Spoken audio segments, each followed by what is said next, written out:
In this room and virtually, we have 42 participants who've been working on Pura for over a decade. We couldn't be more excited to have this gathering with great minds to help research.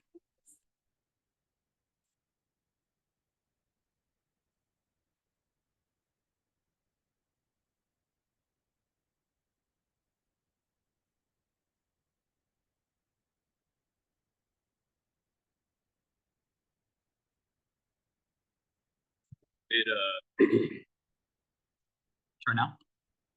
Yeah. And I need to keep working on the sound. They're still saying they can't keep.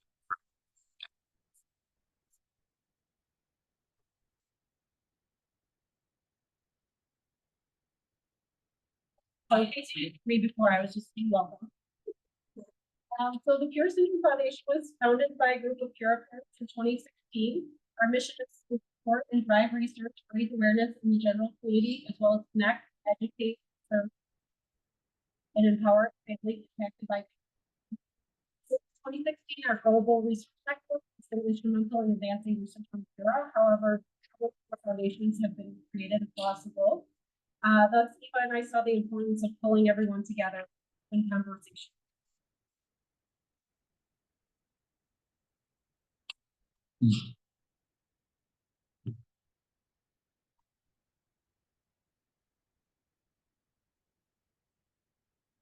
This also falls in line with our core values as a foundation, which are respect, value, unity, everyone belongs, teamwork, foundations, families, clinicians, and researchers as one, continuity, plans for future clinical change, and responsibility through ethics.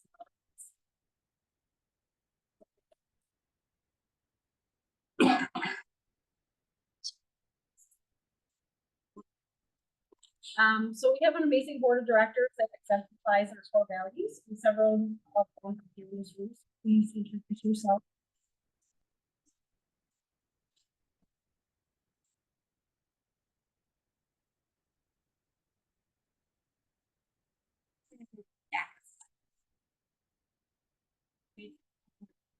Sorry, it's just because I'm clicked out of the window. So last year in October marked the first paper that was published making the name before. So last year and this year, our theme has been commemorating decades of discovery and propelling forward into the future.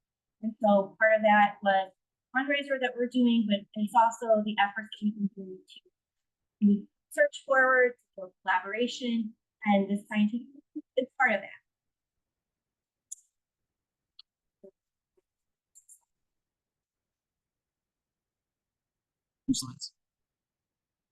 And as a foundation and a board, we like to reiterate how we make hard decisions, because this isn't an easy role, and this is hard work. And whenever we come across challenges, whether it's building collaboration or making hard decisions, we always come back to what's best. And that's really drives our.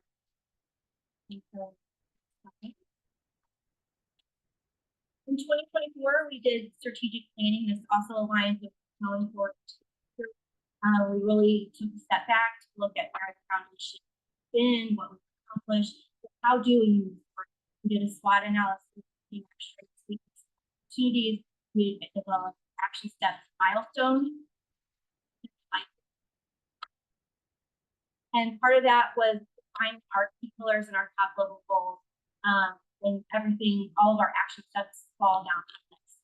As far as research goes, we identified our top level goal is to act as partners, collaborators, and drivers of therapeutics with Pura.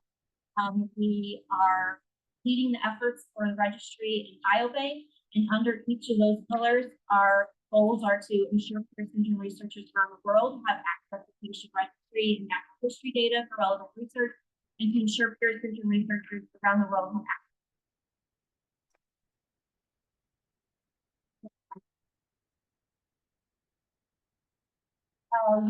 This is our scientific advisory board. I'm not going to go through, take the time to go through one-on-one. If you go to our website, you can see our full bios. We have people that have been part of the Global Research Network for over a decade. We have welcomed several new members of our scientific advisory board this year. proud to work across research disciplines.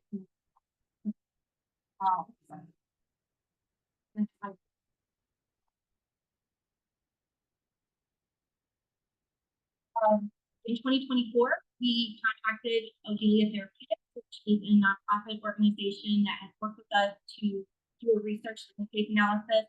I'm not going to go in depth about that. And since the completion of the analysis, they're also working work for ongoing scientific consultation, working with us in all of our scientific meetings, and helping provide us advice and guidance as well, and also pulling together our team that we just recently launched to some research.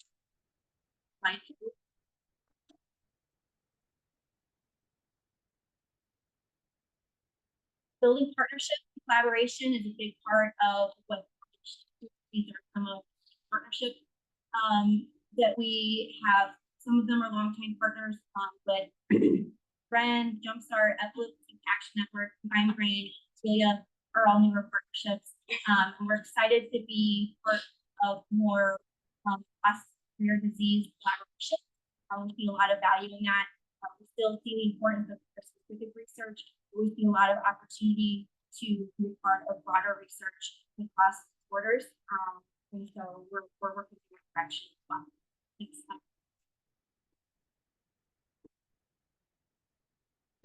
And our door is always open. If you email this email address, you'll get Liz and I, and we welcome conversation, collaboration.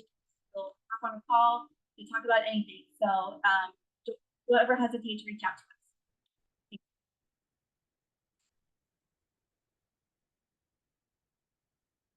Email and presentation.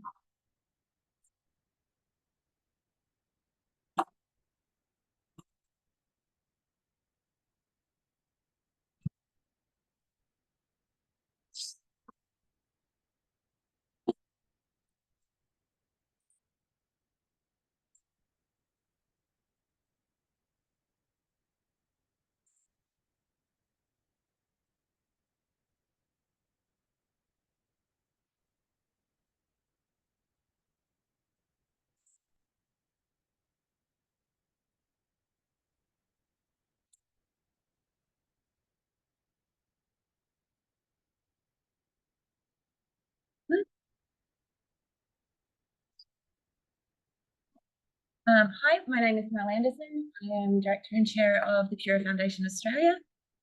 And we just thought we'd take you through some of the research and some of the things that we do. So we were formed in October 2023. That's when we launched. We currently have 33 Australian cases. And we do encompass New Zealand as well. So we advocate for individuals with Pura syndrome and their family. We facilitate education and awareness, and we advance research.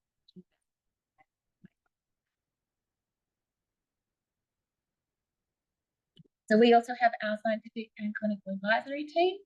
This is what's on our website. They work with us, support us, and to initiate research, create change. The University of Melbourne, the Florey, Murdoch Children's Research Institute are the main affiliates. The Royal Children's Hospital and Austin Health are clinical research, and our communication study is the translation of research. So when we started to form the foundation, we went out to our families. We said to our families, what are your greatest concerns? They came back to us in particular with two areas. Communication was one, and the second was empathy. So these were the two areas that we decided to focus on. We have two studies that are currently recruiting. One is a communication and language study for Pura, and the other is our DEAR study, which is developmental philosophy. One to talk through that. We also develop and characterize preclinical strain mouse models, and that's the Florey Institute. That's what our translational work. So as a foundation to get epilepsy research and communication research started, we needed to be able to fund these. Our families went out to do fundraising events. We launched October 1st, 2023. 2 weeks later, we held our first fundraising event. We raised $17,000 on that day. Effort for families, there are only 5 families involved. And so our fundraising for the last year and a half has allowed us to start pilot studies. The idea is that through these pilot studies, we're fundraising to gain enough data to be able to then, that's kind of the long term. We needed to start somewhere, we needed to have some studies to be able to initiate. So our communication study was the first one that we started. We fundraised enough to start a 1 day a week, which is 0.2 full-time equivalent postdoctoral fellow, which is speech pathology. It's an international study. It's available in 9 languages. We recently added Polish, which was fantastic after working with my colleague to be able to do that. So as of the end of May, we've got 58 families in contact with a research team for that study. Ages of 1 to 32 years. You see the location, so it is global without a doubt. And at the moment, we've been asked for the language, the information in English, Dutch, German, Spanish, which we thought would be relevant to people because of people moving forward with additional studies. That maybe. The recruitment for this study ends July 31st, July, and we'll talk in detail about what it represents so the families are aware of it. The idea behind this is to get an idea of what's happening with regard to speech, communication, language, cognition with the kids and the adults. So we've got quite a range in the ages there. And the idea behind doing all of this for our families was that there's frustration with a lot of more milder cases in Australia. A lot of the families were really struggling to get support, to get financial aid from the government. We've had a number that have been told that you don't need a device because your child is non-verbal. And they're trying to explain to them that that's the reason they need the device. They're non-verbal. Why do they need a communication device? And a lot of the papers that have come out about Pura syndrome over the years have just stated that patients are non-verbal. What does that mean? What does communication look like? No. So that's part of this, pulling all of this out.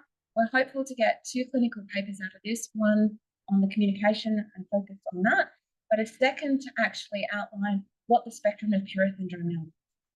We don't have many papers out that show milder cases.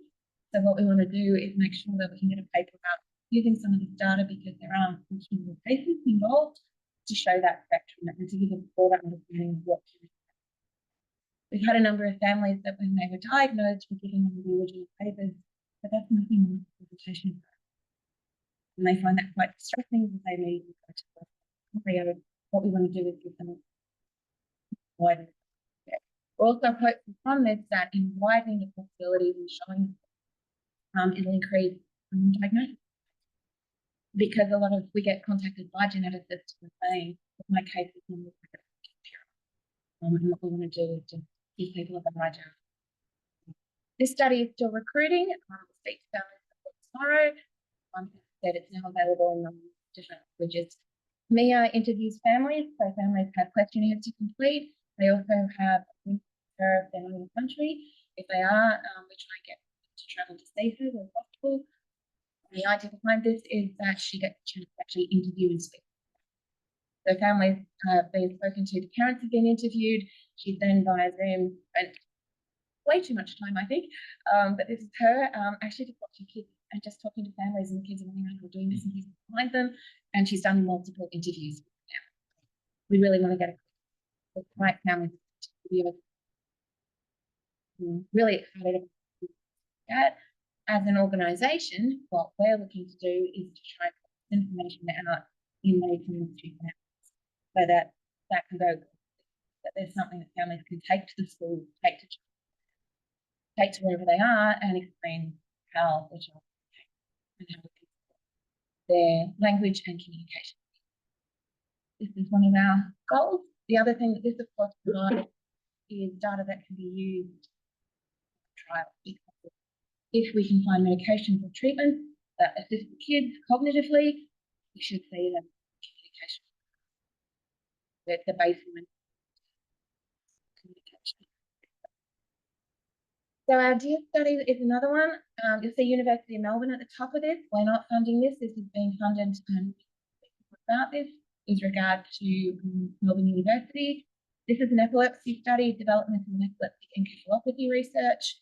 The second line to explain the natural history spectrum of each genetic DEE, that's where we come in as a foundation. So we've launched a clinical study to support this and to be part of this. We launched on the 1st of June. We've currently got 15 families consented in and another 20 in our first month. Pretty good. Happy about that.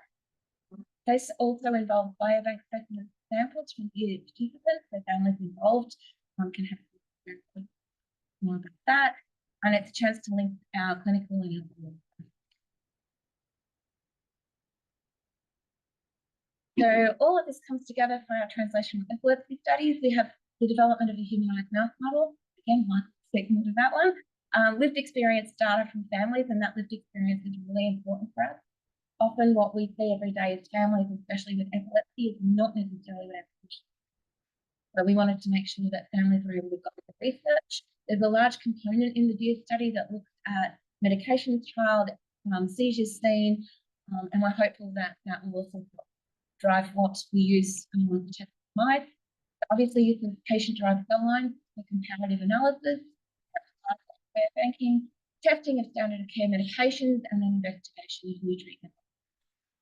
So our mouse was funded by our families, part of our scientific studies.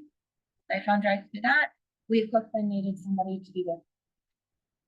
So Jenna Kenwell, she was awarded a full scholarship to the University of Melbourne, and she is working directly with our minds to investigate the causes of potential new treatment.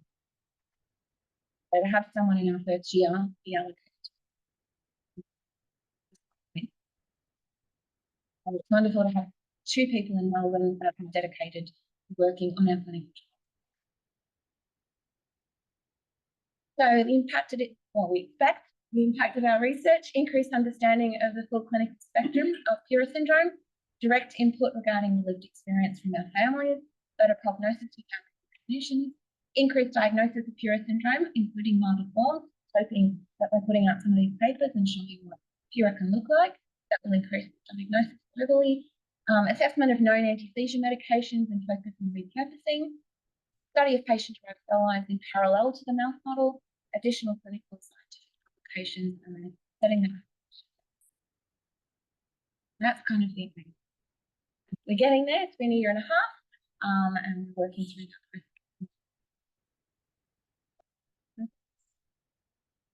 that. Michael here is our head of research. So he's presenting today, but Michael and I are conference. Please feel free to reach out if you want to. These 2 studies, clinical studies, are available through our website. So if you go to the front page of our website, which is PuraFoundation.au, go there and leave information. We will talk with families tomorrow about. Yeah, thank you for having us, and thank you to involving all of you.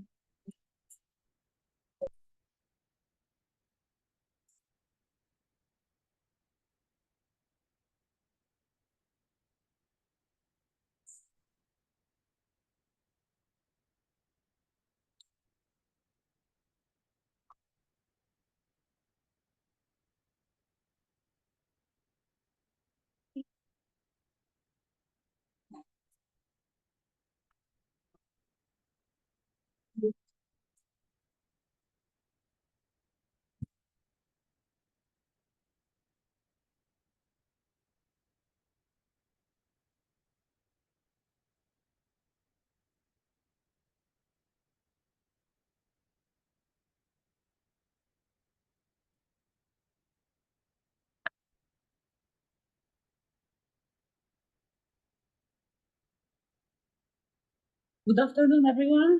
It's a pleasure to join you. My name is Kacper, and my husband Michael Wozniak. We are the board members of the Fundacja Pura Polska, which is the Pura Pons. Yes, we are honored to be part of this amazing community. Our foundation is still quite young. Just under 2 years old. We are moving fast to meet purpose. Our mission is clear: to support children and families affected by Pura syndrome and to act with advanced research, especially across Europe, but not only. To give you some perspective, Poland, a country, 38 million people. We've identified only 14 cases so far.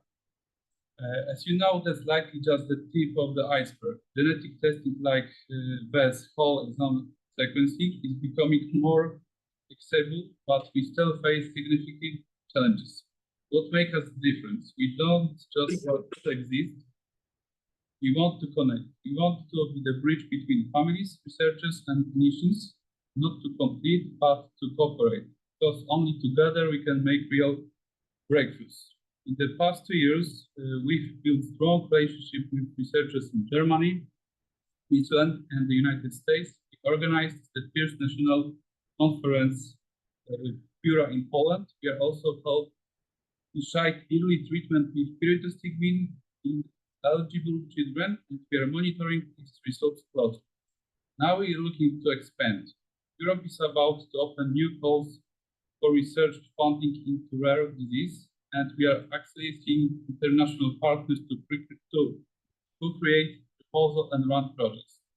We do have some funding already, and we are ready to contribute both financially, organizationally to projects that align with our shared goal. Between 2025 and 2029, the European Union will allocate over €1 billion for rare disease research through programs such as ERDERA, Horizon Europe, and United for Health. Pura Poland Foundation is well positioned to apply for funding from these sources as part of international consortia and targeted grants for research and therapy development, especially since clinical trials in Poland are approximately 45% cheaper than the United States. Let me put it simply. If you are a researcher, a clinician, or organization with passion for innovation in Pura, talk to us. Let's build a partnership that goes beyond borders. And speak of bridges, we are excited to introduce the newest member of our team, Kacper Łukasiewicz. Kacper is a researcher with a sharp mind and a big heart. He will act as our scientific coordinator, someone who connects scientists with clinicians, drives the research agenda forward, and help us apply for and manage grants with professional precision. In short, if research is a rocket, Kacper is a mission control. Yeah. And finally, I know conference can get a bit intense, so let me leave you with one thought. In the rare disease world, we are all rare, but not alone. And like in any good Polish team, we brought both hope and determination to act together. Thank you, and let's talk after the session.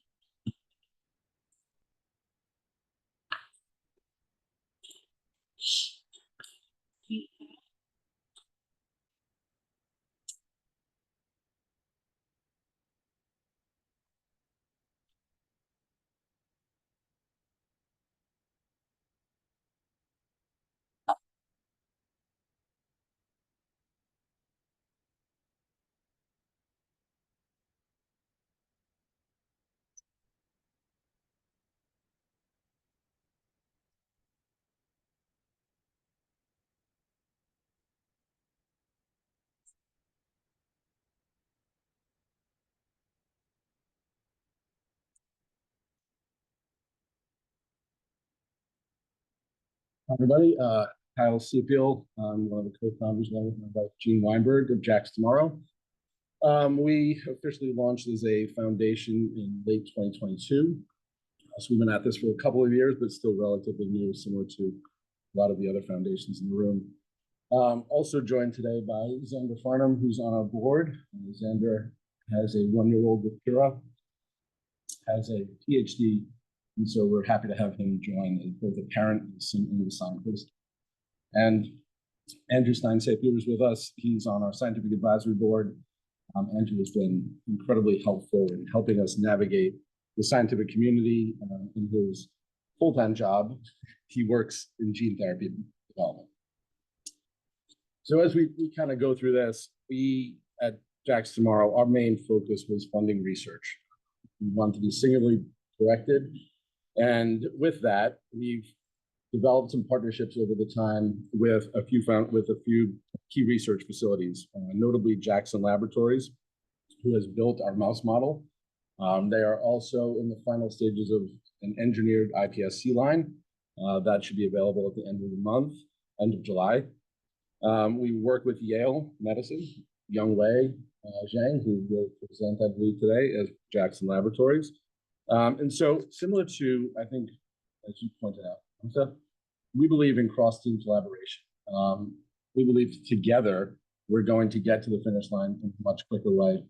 And working together, we're going to find solutions for our kids. That is paramount in what we want to focus on as a foundation. We believe, and we're working on scientific tools that are accessible for all researchers. So in partnering with Jackson Lab, with Yale, with Sick Kids, and some of the other research facilities that we work with, one of our key asks has always been, this has to be available. We have to have collaboration around the world with anybody who's interested in learning and working on Pura. So with that, the mouse model that Jackson Lab has developed has been shared now with a couple of different labs that are using those mice and furthering their research and their efforts on it. As I mentioned, the iPSC lines will be available at the end of July. We are also working right now and sifting through several proposals to develop patient-derived iPSC lines. The Jackson Lab model is engineered and they're doing 3 different variants, but we want to expand that now to patient-derived lines. We've heard a lot of demand from researchers to work on those, so we're going down that approach right now. We have 3 different proposals that we're working through, and we'll probably finalize that over the next month. We are also working on determining dosage sensitivity. So there's been a long thought theory within Pura that too much is going to be toxic. We are working right now with Jackson Lab, with Andrew's guidance here to help us sort of build this model to go through a model and basically overdose wild type mice, see what happens and work from there. But we want to at least determine what happens when you overdose Pura. Is too much bad or is it okay? So of course that.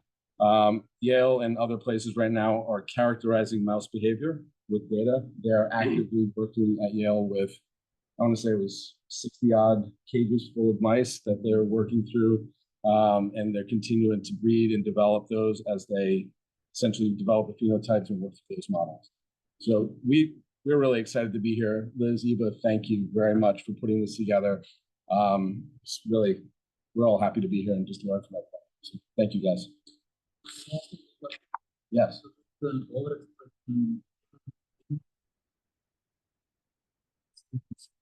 this is not, no, this is taking a while. And actually using to do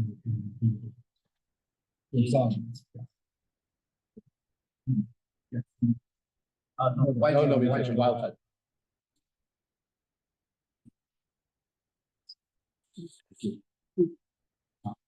And our QR codes here, to follow us.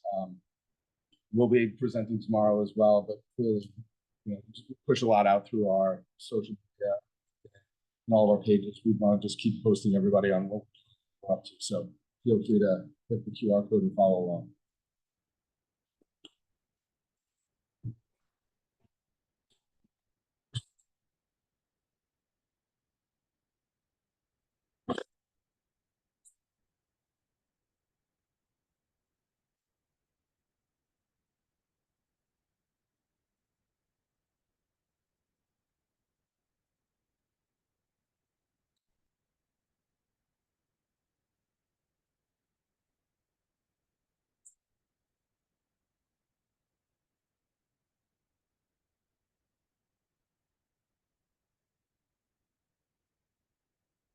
Hi, everyone.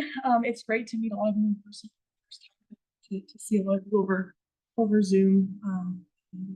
So met over Zoom before, but I am Kathryn Post-Demott. I'm a scientist and director at Odylia Therapeutics. We are a team of scientists that work to develop therapeutics. We've been in this space for decades for some of us, in rare disease and in drug development. So a little bit about Odylia ourselves. So we are a nonprofit drug development company. We have an internal pipeline of gene therapies that we're developing mostly for inherited retinal diseases. That's one side of the company. And on the other side, we work hand in hand with patient advocacy groups, all shapes and sizes, looking at all different types of therapeutics to help them advance what it is that they're looking for. And this sort of came from us being in the space and seeing the economy shifts, change in interest in investments. One type of therapeutic becomes really interesting, and if they invest in it for rare disease, and then interest shift and things get dropped. And it's really the constant is the patients and the families and the patient advocacy groups, really. And so we saw ourselves as in a position to provide support and to take what we're learning from one side of the company and really help through the other side. So as Eva mentioned, we started working with the Pura Syndrome Foundation in fall of last year. And that started as what we call a landscape analysis, and then has moved into more ongoing scientific advisor role. With the landscape analysis, really the goal for this is to understand how can Odylia facilitate the foundation to best support the patients and families it represents. And then building off of that, how can we facilitate the foundation to collaborate with the efforts ongoing and potentially bring in new researchers to the field of Pura research? And then also how can we work hand in hand with the other amazing Pura Syndrome foundations that exist. And so we come in as third party, and we're able to look at what are the key unanswered questions. What's left that we need to figure out in order to tackle therapeutic development? And in what ways can we best partner with current and new partners? And so in doing so, we hope to identify resources and tools that are lacking. We hope to identify inefficiencies if they exist, and to aid in the prioritization of activities. We hope not to just give a list of here's 50 things you guys need to do, but really help the foundation strategize and figure out, okay, well, year one, this is what we want to do, and move on. So with this partnership, it sort of started as really important, and I think Mel talked about this earlier too, about talking to the patients and the families and understanding from the board members, from caregivers representing patients that are under 1 year old to patients that are over 20. How do we best address the needs of the community across the board, all ages, all abilities, things like that. And then and then speaking to a lot of the researchers, how can we help the researchers? What are they identifying as gaps? What do they need? How can we help? And then talking to the other Pura Syndrome foundations, understanding what they're working on. How can we best work together to rise the tide for everybody and make sure we're doing the best for the community. And really through the lens of drug development, therapeutic development. So what are the gaps specifically for that? Obviously, there's a lot left to be known about Pura in general, but what are the things that we can address quickly that will help us get to a therapeutic as soon as possible?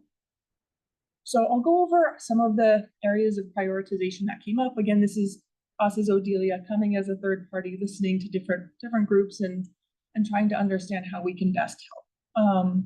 So one of the things was understanding how we can help facilitate the registry as it stands. How can we help make it more user-friendly if possible? How can we help upgrade the ability of researchers to be able to access that data if they're interested?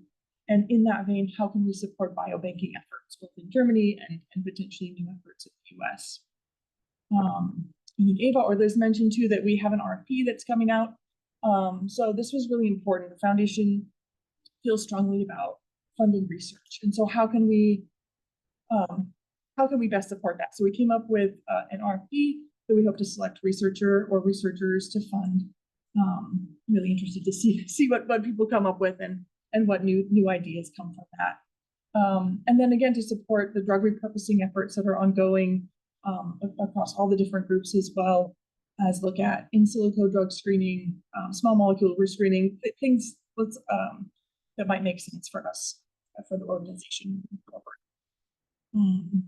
I think the foundations have done a great job of talking to each other and making sure that we know what's going on everywhere. We're not reinventing the wheel, as it were. So I think continuing to have these regular meetings with the foundations, facilitating alignment, open communication, sharing of resources and research if possible. I think another thing that came up was there's a number of tools that exist. There's nice models. There's things that maybe some researchers know about, but maybe others don't. And so coming up with a way to share that with everybody. So there's a resource that if you need a mouse, this is where you go to find it. And then I think Mel talked about this as well, as one of the big needs that came up in our community was a communication and helping establish resources for the community. How do we facilitate communication? Okay, and then finally, so for the RFP, we came up with a number of different things that have come up from researchers, from patients and families. These are a number of research topics in the Pura syndrome sort of realm that would be great to tackle, that more research needs to be done. So we're happy to look at proposals under any of these. So that includes research into seizures, looking at Pura at the neuromuscular junction, or the PNS in general, understanding Pura interactors and downstream pathways, pain perception and regulation, as well as temperature sensitivity, how that is different or important for Pura syndrome patients. And then also something that came up that hasn't been looked at very much is the metabolic and endocrine system complications that come up in Pura syndrome, as well as bone health, if that's application driven or if that's a symptom of Pura itself. And then of course the communications. So yeah, I'm really excited to have that open and to get some feedback from researchers on what they're looking at. Yes. What do you think are the specific to those areas, or So it's an RFP that they can apply under any of those. Yeah, it doesn't have to cover all of it. So that's a lot. but can sort in, like, if they have a seizure one or something in communication or whatever, we want it to be sort of as open as possible and see what research is coming up. Global. Is the that you're looking for PIs to be applying, or is this at the level where it's grad students, or how is that being about? I think we're open to, I let all of the foundations speak, but I think we're open to really anyone, even in industry, anyone who wants to submit. We're happy to. Best idea win. It's sort of a situation.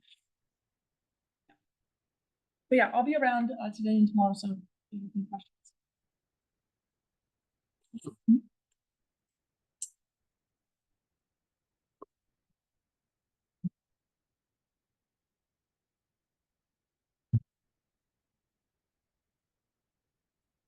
So good afternoon, everybody, and thanks to the Foundation for the opportunity to come and present here in Dallas. So my name is Michael Hildebrand. I'm a molecular geneticist, and I actually did my postdoctoral training here in the US at the University of Iowa for 5 years. And back then I was working on the genetics of hearing loss. But for the last 15 years or so, I've been focused on neurogenetics, research programs where we are interested in understanding the genetics of epilepsies, speech and language disorders, and risk of vascular malformations. I'm just waiting for the slides to come up.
Let's see.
So if you're gonna discipline. Yes.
That's you.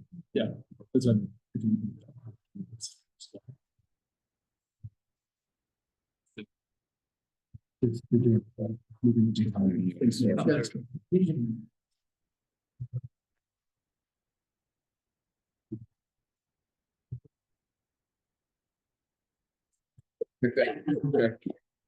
Alright, and then the Zoom can see that, correct? I just want some clarification.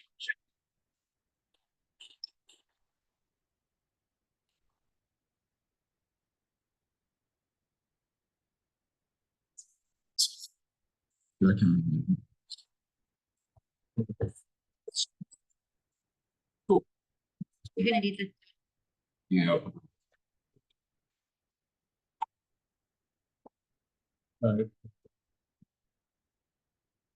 No, that's not.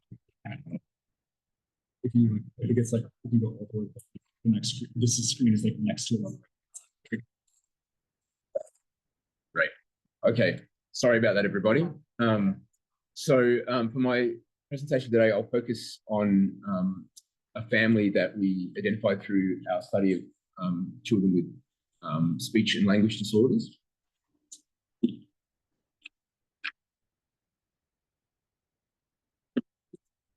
So in terms of disclosure, just to acknowledge the National Health and Medical Research Council of Australia for supplementary funding this speech and language program.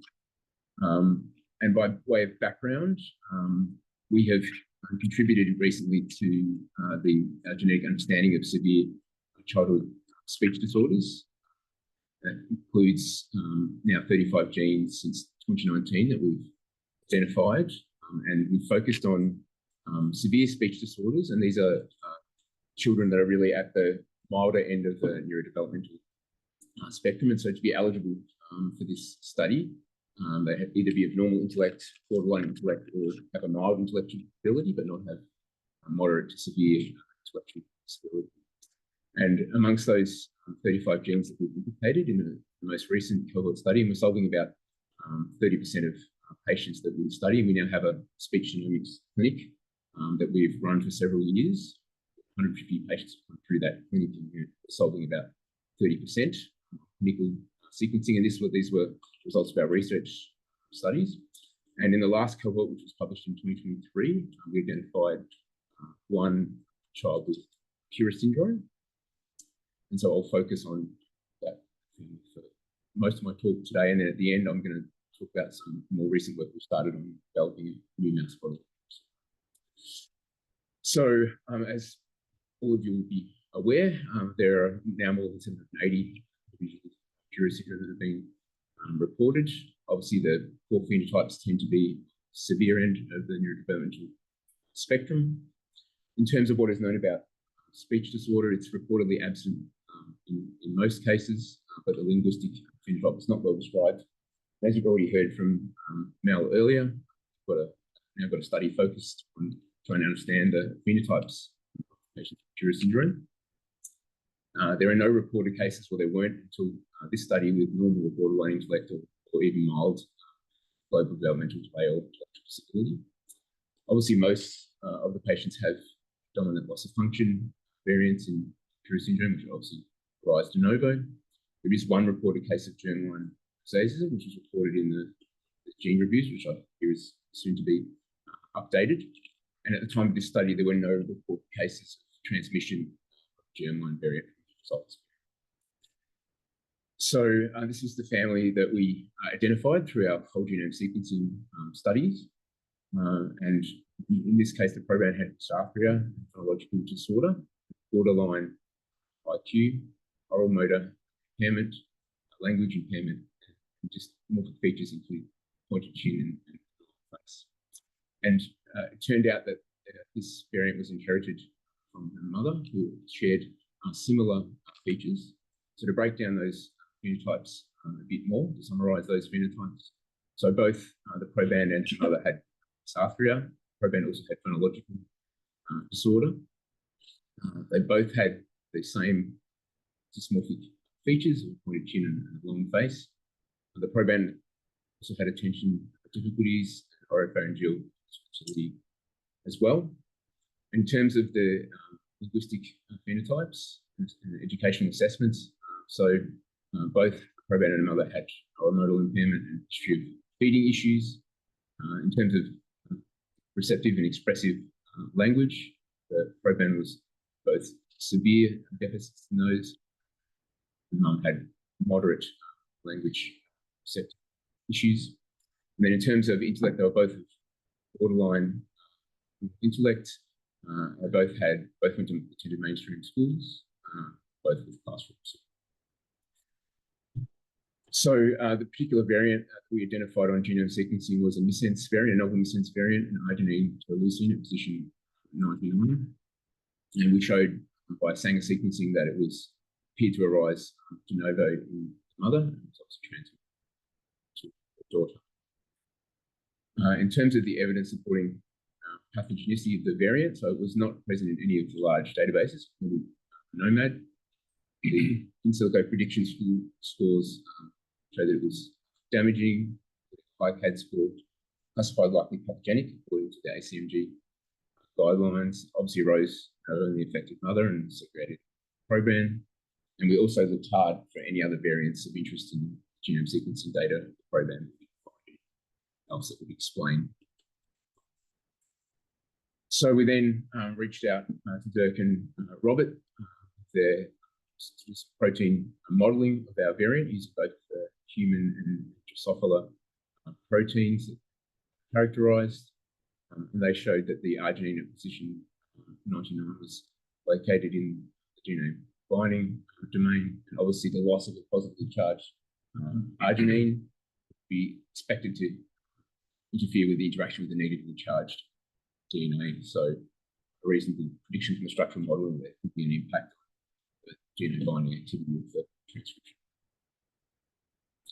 So we initially published this family as part of our cohort study, which was published in molecular psychiatry, and then we subsequently described the studies I just mentioned in more detail in this paper in neurology genetics. So now moving on to the second part of my talk, which is around mouse models.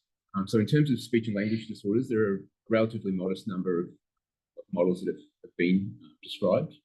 The first one was in FOXP2, which was the initial gene discovered for speech disorders by Simon Fisher's lab. There have since been some models of stuttering that have been produced, including a model that we've recently described, as well as speech and language disorders as part of more broader neurodevelopmental disorders, including SERVX2 and UPF2, which we were also involved.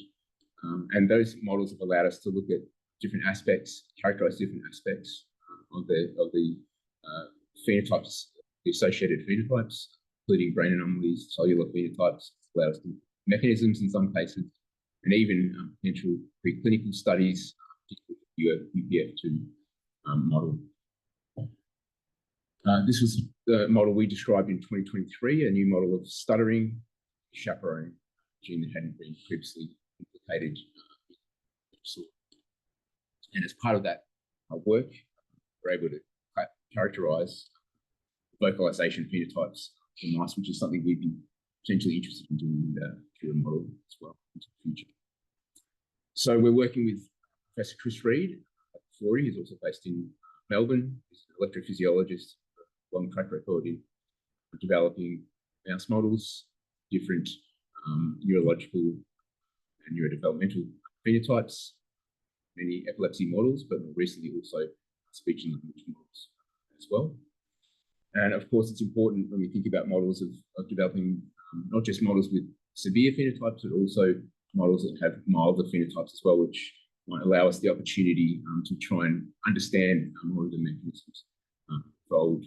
It's also ideal where possible to be able to study patient cell lines carrying the exact same variant introduced into this model. And so together with Chris, we decided to focus on the most recurrent phenylalanine 233 deletion, and we generated a knock-in mouse model. So this variant is now being identified in 47 individuals. It's by far the most current variant we're aware of. And the plans are to characterize the survival vocalizations behaviors of this model, as well as to look more into the molecular mechanisms, RNA sequencing studies of both the mouse model as well as patient cell lines. And this is a model that, as Mel mentioned, has been supported by fundraising. Very grateful for. Yep. Yes, it is a total knockout. That's the original. So it's published back a long time ago now, 15 years ago. So it's a published model, so I assume that they could reach out to.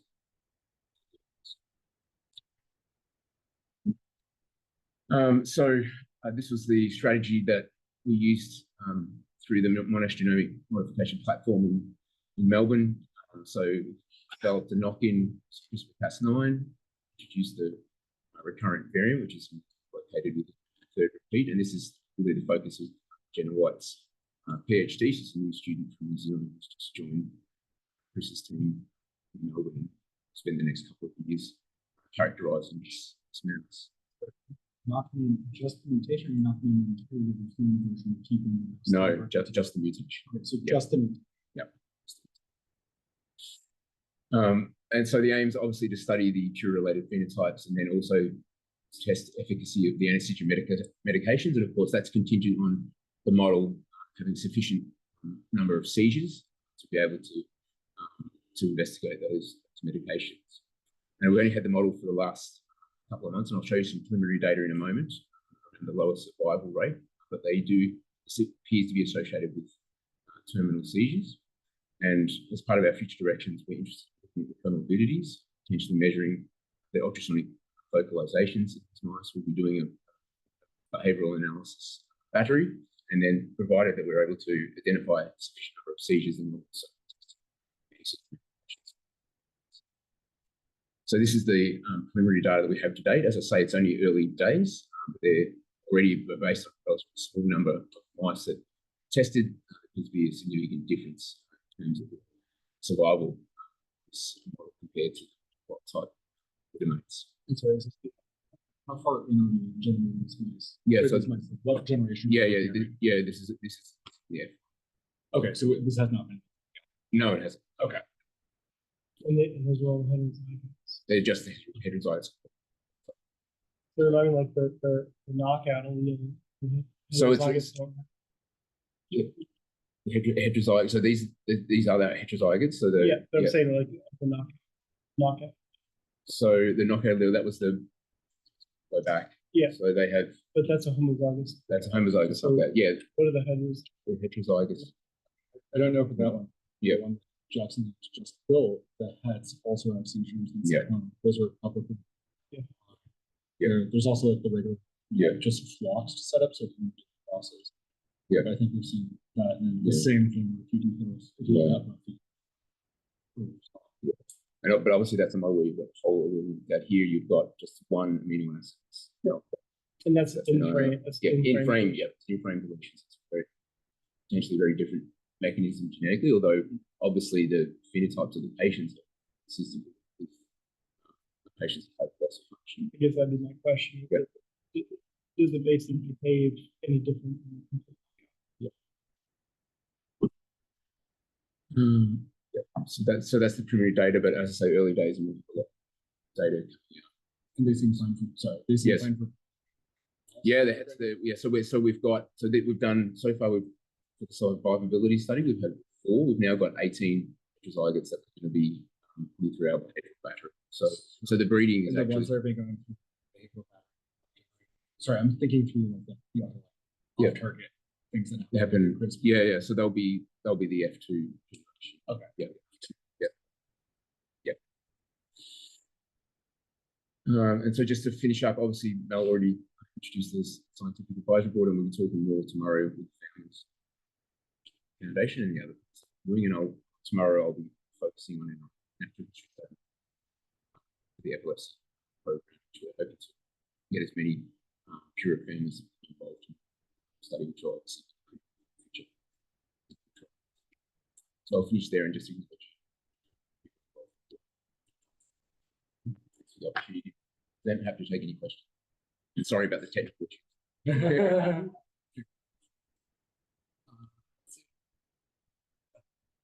If anybody online has any questions, you can type them into the chat and we will ask them out loud.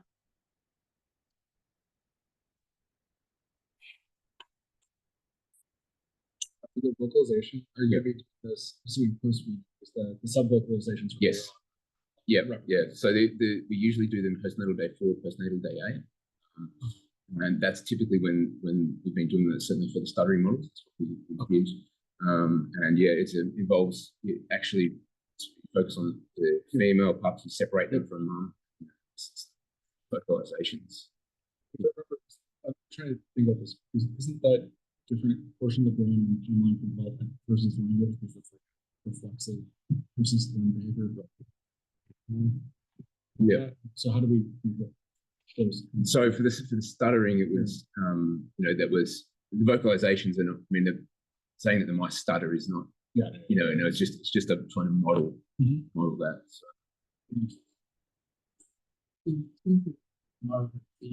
Yes.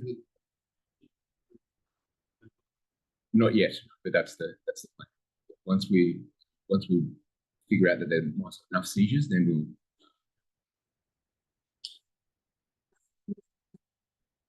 So at the moment, there's the range is between sort of seen 1, 2, most we've seen in any of them are 60s. Visual assessment so far. So we have a couple of cases. Yeah.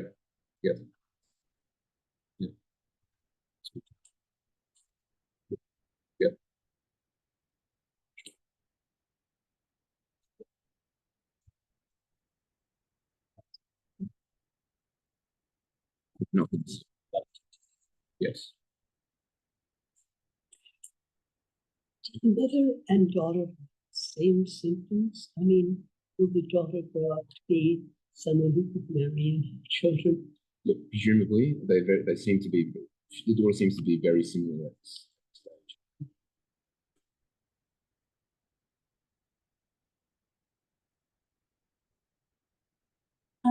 Dirk had a question. He said, Dirk Meesing, excuse me. Yeah.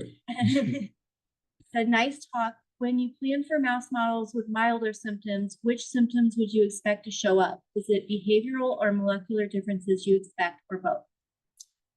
So we'd expect behavioral, and then obviously the vocalization. Obviously, we'll be looking at the Ying-jie. He said, don't have any other questions. Dr. Ayudrai is up next. He's speaking that same. Okay.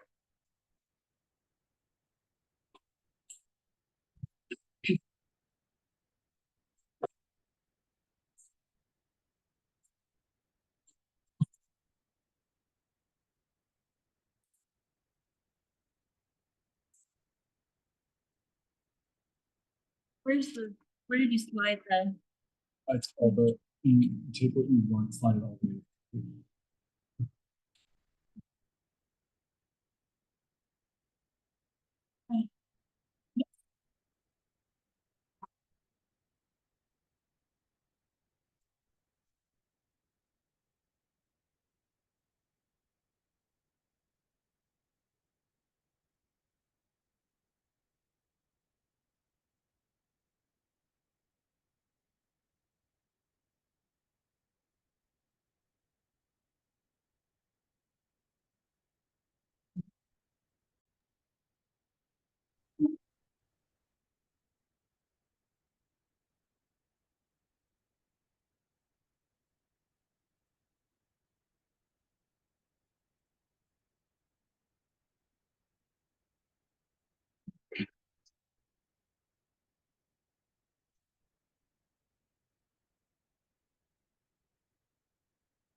Ruben, you can go ahead and share your screen.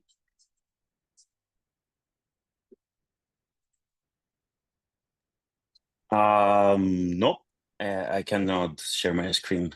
Please check the permissions, please. All right. There he is.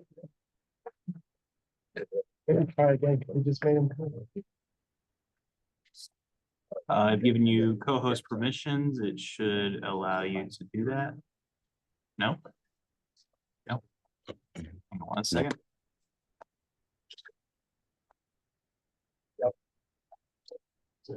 Now, yes. Thank you. Yep. I just Okay.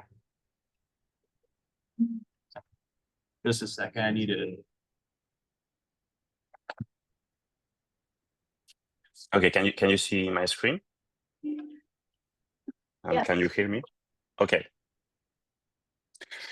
Well, today, I mean, for me, it's going to be shorter than for the previous speaker, because basically what I want to do today is just to introduce myself and the project that we are starting. So we don't have data yet, but I think it's nice to be part of this community and to know every other researchers that are involved in this big project, because then I think it's easier to move forward with collaborations and so on. So just to explain you who I am, basically, I was working before with Juan Carlos Pisua Belmonte at Salk Institute in San Diego, in California, a few years ago.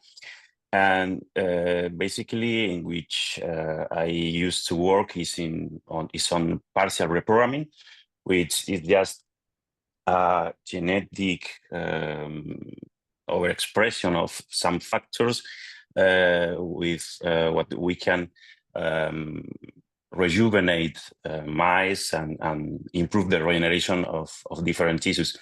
But in my case, after the discovery of the use of these partial reprogramming factors in general in all mice, in the lab, when I joined the lab, they were trying to understand whether specifically in each tissue, how we can promote this partial reprogramming to treat injuries, diseases, and so on. So in my case, I was focused on muscle regeneration, and we were able to see that partial reprogramming can enhances or promotes muscle regeneration, especially modifying the niche or the environment in which the satellite cells, the stem cells of the muscles, are there. After this, I kept working on partial reprogramming, also with Juan Carlos Pisua, but with a company, Altos Labs, basically focused on trying to translate this technology to human, to the clinic. And a few years ago, also I started my lab in Murcia, in Spain, with my colleague Ruben Zapata, working on different fields, combining our experience, our backgrounds in NAD, aging, and iPSS and gene editing. So just to summarize, basically, I had some experience working on muscle. And when I moved back to Spain, Montserrat Villazón, who is this woman, the mother of Cristina, contacted us basically with the idea to try to help her and all the families that are here in Spain affected by Pura, to try to see which project we could be involved and try to help Pura syndrome to learn a little bit more about it. So, well, as you know, I mean, you are clinicians and so on, so you know better the phenotype of the disease. But we found, I mean, we had several meetings with different researchers and so on, and we felt that many of them were more focused, I mean, for sure, because it's more affected in this sense, but they were more focused on the neurological development, the building of models for neuron and cells derived from iPS cells. So we also found that, as you know, the patients of Pura syndrome experience impaired independent mobility. So we started to think to start a project related just to the muscle tissue specifically, because as you were discussing before, Pura protein is expressed in all the tissues, and for example, trying to make a translation from what I was working before with partial reprogramming, it's very difficult sometimes to understand the role of some factors when you have an effect in all the body, and then translate or understand what's the behavior in every specific tissue.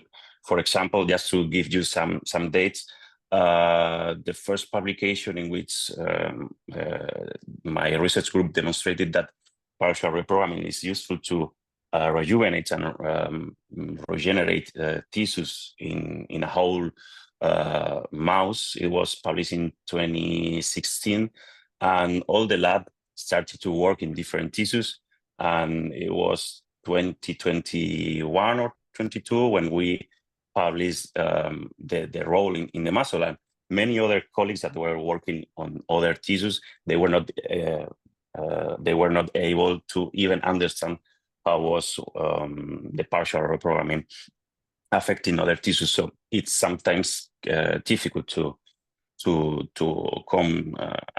analyze or understand specifically what happens in each tissue. So looking into the roadmap that was prepared by Pura Foundation, and as you know, there is a lack of animal models for sure. Now we have some mouse models and also some in vitro models in which other colleagues are working. But for sure, if we want to move forward with treatments or understanding better the disease, we still need to understand and to have more models to be able to move forward. So in our case, as I said, we focus on the muscle tissue because it's the tissue in which I have experience. And just for those who are not aware of how muscle development or myogenesis is made, just a brief introduction. Basically, in our tissues, in our muscles, we have stem cells that are called satellite cells that are in a quiescent mode until we have an injury. So at this point, they are mostly expressing protein, which is PAC7. And then with this activation, they start to proliferate to keep the same amount of stem cells. And also there are other factors that start to be expressed, and the cells start to differentiate into myocyte, myotubes, and finally myofibers. So what we know until now is that basically in the muscle tissue, Pura A and Pura B blocks the production or the expression of the myosin heavy chain, MHC. So what it makes is that it stops or the movement from myocytes to the formation of myotubes and myofibers. And also there is a circular RNA that makes the contrary. It inhibits Pura A and Pura B, so it makes the contrary. It promotes or enhances myogenesis. So what we can expect if we have a lack of expression of Pura A is that the same as when we were inhibiting naturally with the circular RNA, is that probably we are promoting myogenesis. It can sound good, but actually the problem is that we are losing a step of regulation of myogenesis. So what can happen? I mean, these are just hypotheses, but for example, we don't really know which MHC fibers are promoted. So maybe we have different shifts or different fibers than in healthy patients. We can even have a sarcomer imbalance because we will have more MHC protein compared to actin. So we can have stiffness in the muscle or dysfunctional contraction. I mean, there are different possibilities, different changes that that can affect to the muscle tissue, and the reality is that we only know for now that a protein is affected in the expression. And for example, another possibility is that the muscle progenitor cell is exhausted, and this happens, for example, in other diseases that I don't know if you already know, but for example, Duchenne muscular dystrophy, in which the problem is that the lack of a protein that is called dystrophin, and basically the stability of the myofibers is affected, and therefore they are broken very easily. Since there is this muscle regular damage, the satellite cells, the stem cells, are activated more frequently, and finally what happens is that this stem cell pool is exhausted. They don't have enough stem cells to regenerate the muscle. So in our project, we have different aims, but basically is to understand better what happens in the muscle tissue, and for sure to see if it can be a model that we can use to demonstrate the role of different components of gene editing and so on. So the first one goal of our project for sure is just to build myotubes from human-induced pluripotent stem cells, in which basically we will knock out the gene, and we will perform different protocols to differentiate these pluripotent stem cells to muscle progenitors. There are genetic protocols, also chemical induction, but depending on which one we use, we have different capacities of the muscle progenitors to later differentiate. But as you may know, in vitro models have different limitations, and here in the muscle tissue, basically some of the limitations are that we are not having the microenvironment, the physiological microenvironment that we have in the in vivo system. The maturation of the myofibers normally is not complete. We don't really have the real niche that the stem cells have in vivo, and in the latest years, the niche, this environment in which the cells RVing is known to be more important than before. And for sure, we have also limited cultural stability and longevity. So then the second goal of our project is to basically deliver these muscle progenitors that we will make through different protocols and to inject them directly into the muscle of immune depressed mouse. So basically what we expect or what we are trying is to make somehow an humanized muscle mouse model in which these iPS cells, that are differentiating to muscle progenitors, when are injected in the muscle tissue that is previously treated to remove their own stem cells, they are able to differentiate and to create somehow a human muscle in the mouse. This model has also limitations. Basically, the engraftment and differentiation of muscle stem cells, depending on the way that we are obtaining them, it's different. For example, if we culture pluripotent stem cells and differentiate them into muscle progenitors and transplant into a muscle, it has been demonstrated that the capacity to engraft and differentiate is not very high. It's true that if we collect directly muscle stem cells from a muscle tissue and we keep them in culture and then transplant in vivo, the capacity of engraftment and differentiation is high. However, it's very difficult to proliferate them and to have enough amount of cells to make this. And for sure, if we think on obtaining muscle cells from patients, it's kind of complicated. So a few years ago, there was a publication in which they demonstrated that if we differentiate pluripotent stem cells in the muscle niche and we make a teratoma and we isolate the muscle progenitors from this teratoma, these cells, even if they are only a few, I think they were like 40,000 cells, and you transplant them into an in vivo system, they have a great capacity to engraft and differentiate. Actually, they were able to obtain a 60% of muscle fibers in 3 months from this small amount of cells.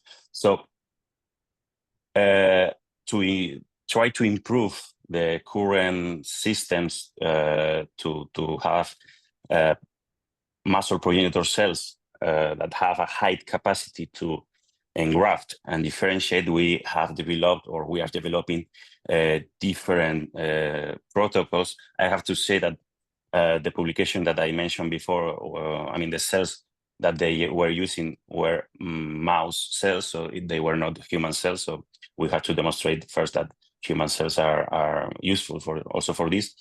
But basically, we will follow a classical protocol to differentiate these human pluripotent stem cells into muscle stem cells with PAC7 overexpression or chemical induction.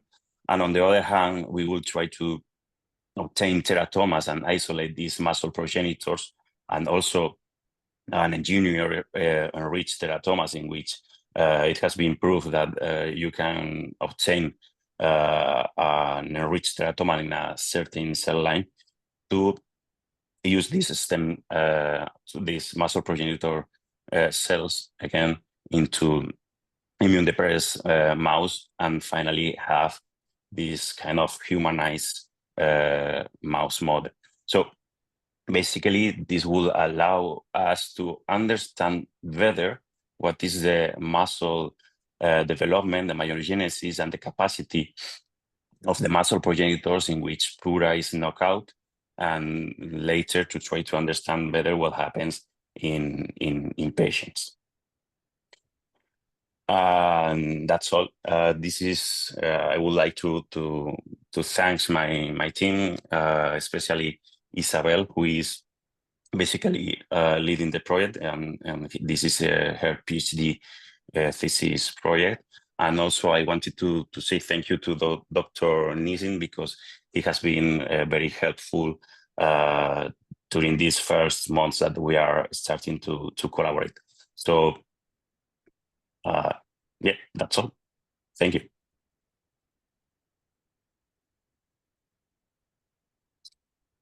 Anyone have any questions?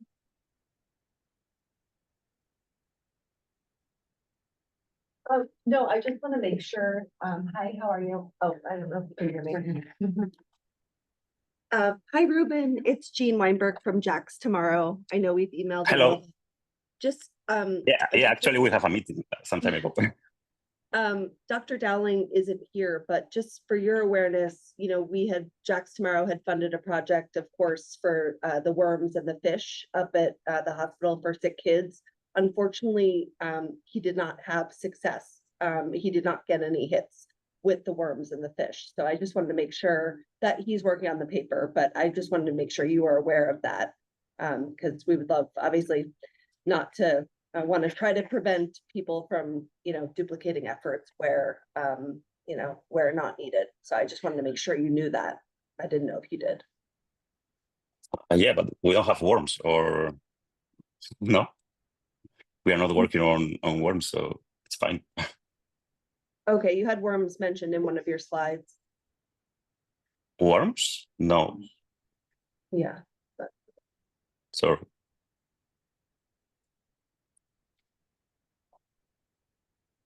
Any other questions? All right, thank you, Ruben. Okay, thank you.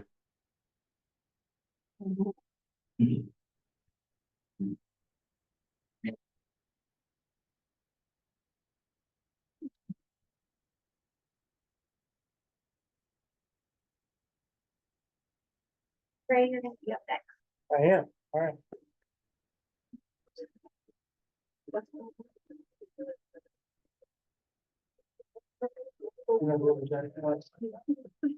Or shipping. Eric, we're gonna kind of pull them in right over later.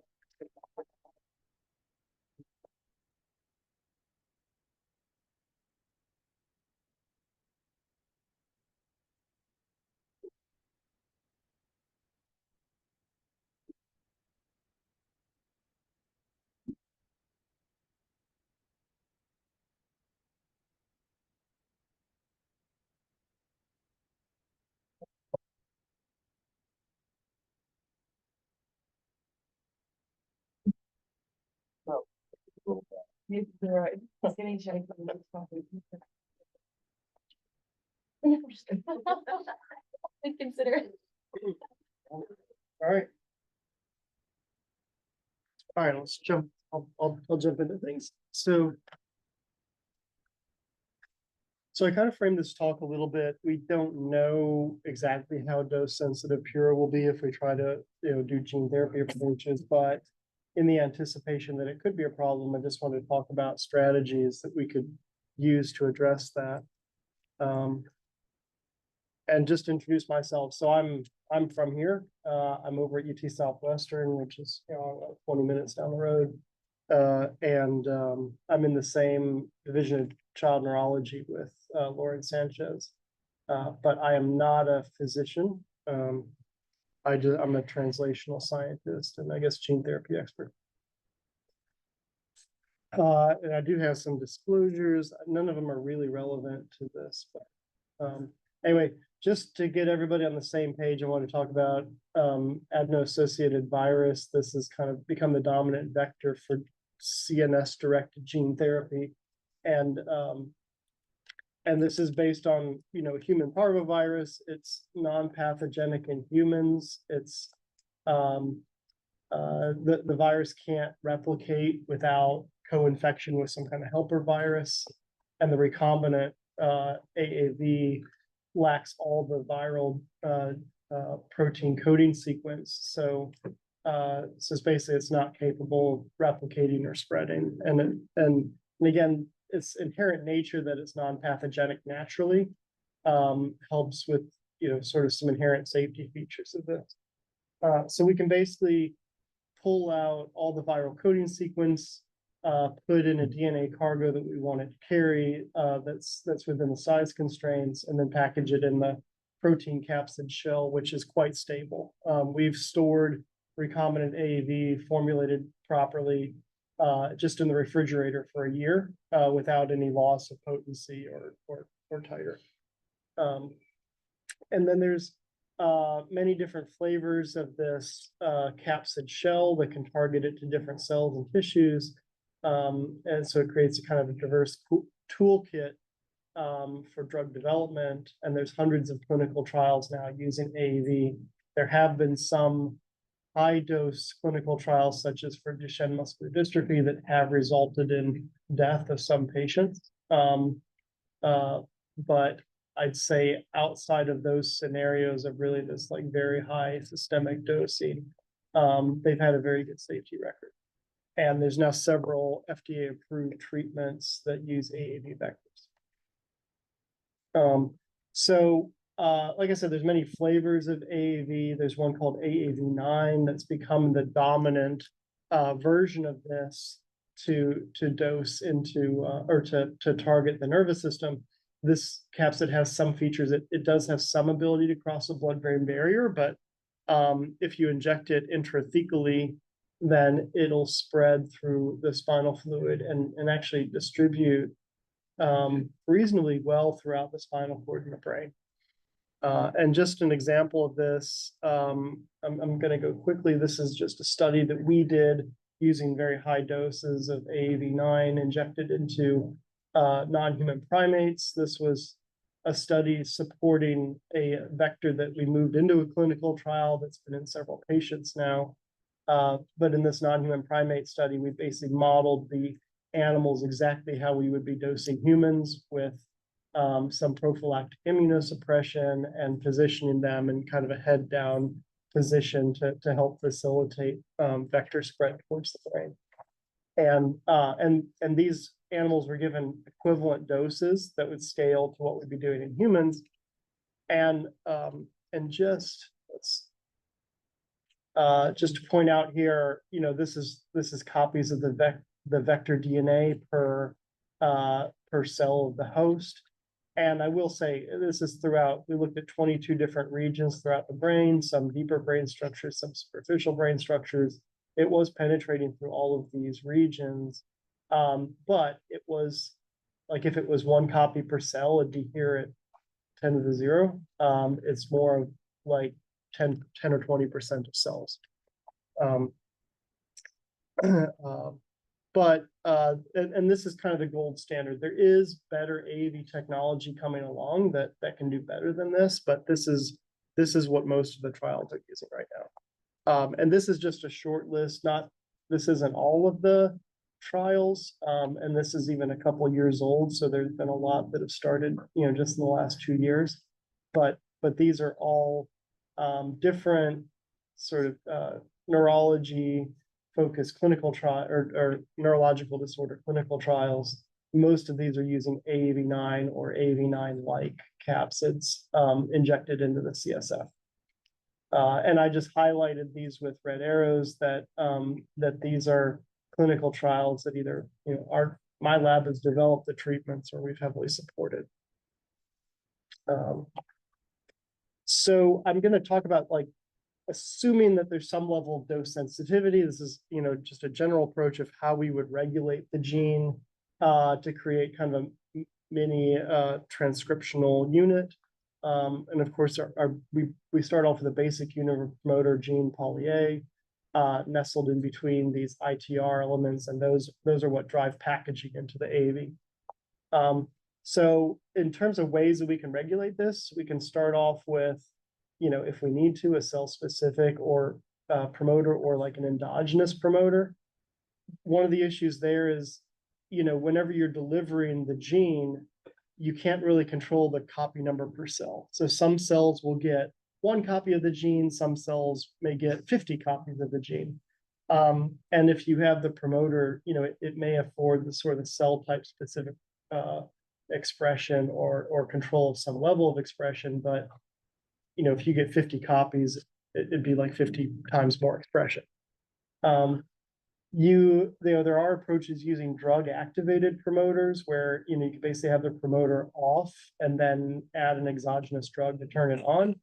But again, this doesn't really control for the copy number. So it may be off, but you might turn it on and then you get low expression in the cell that has 1 copy and really high expression in the cell that has 50 copies. And also then, the beauty of gene therapy is it's like a one and done treatment, but now you'd basically deliver it and then you'd have some kind of drug that you'd have to take for the rest of your life. Other approaches have been modifying the protein itself. So you would engineer your therapeutic protein with, say, a destabilizing domain, some kind of C-terminal or N-terminal domain that's attached to it. And then that would make the protein inherently unstable. So it would be in a default off situation.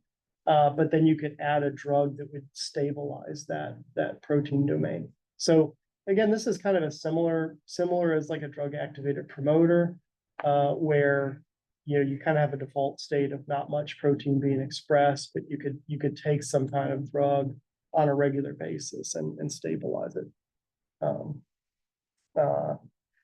And then the last thing that I'll talk about is, doing a tissue specific microRNA binding site. So let's say you want it expressed everywhere, but you're having toxicity driven from too much expression in the liver. Then you can pick a microRNA that is specifically expressed in the liver and incorporate a binding site for that microRNA in the UTR. And then that would inhibit, it would basically allow expression everywhere, but can just block it in that one target. So these are all approaches that have been, kind of played with, to try to regulate gene expression. I'd say none of the different promoters are something that's been implemented in things that have gone into clinical trials. I'd say the microRNA binding sites are things that have gone into clinical trials, but really the drug activated approaches, I've just seen that in preclinical studies and not in anything that's gone into humans. Okay, so the problem is, what if we have a gene that's truly dose sensitive? Then we need to provide enough expression for there to be benefit.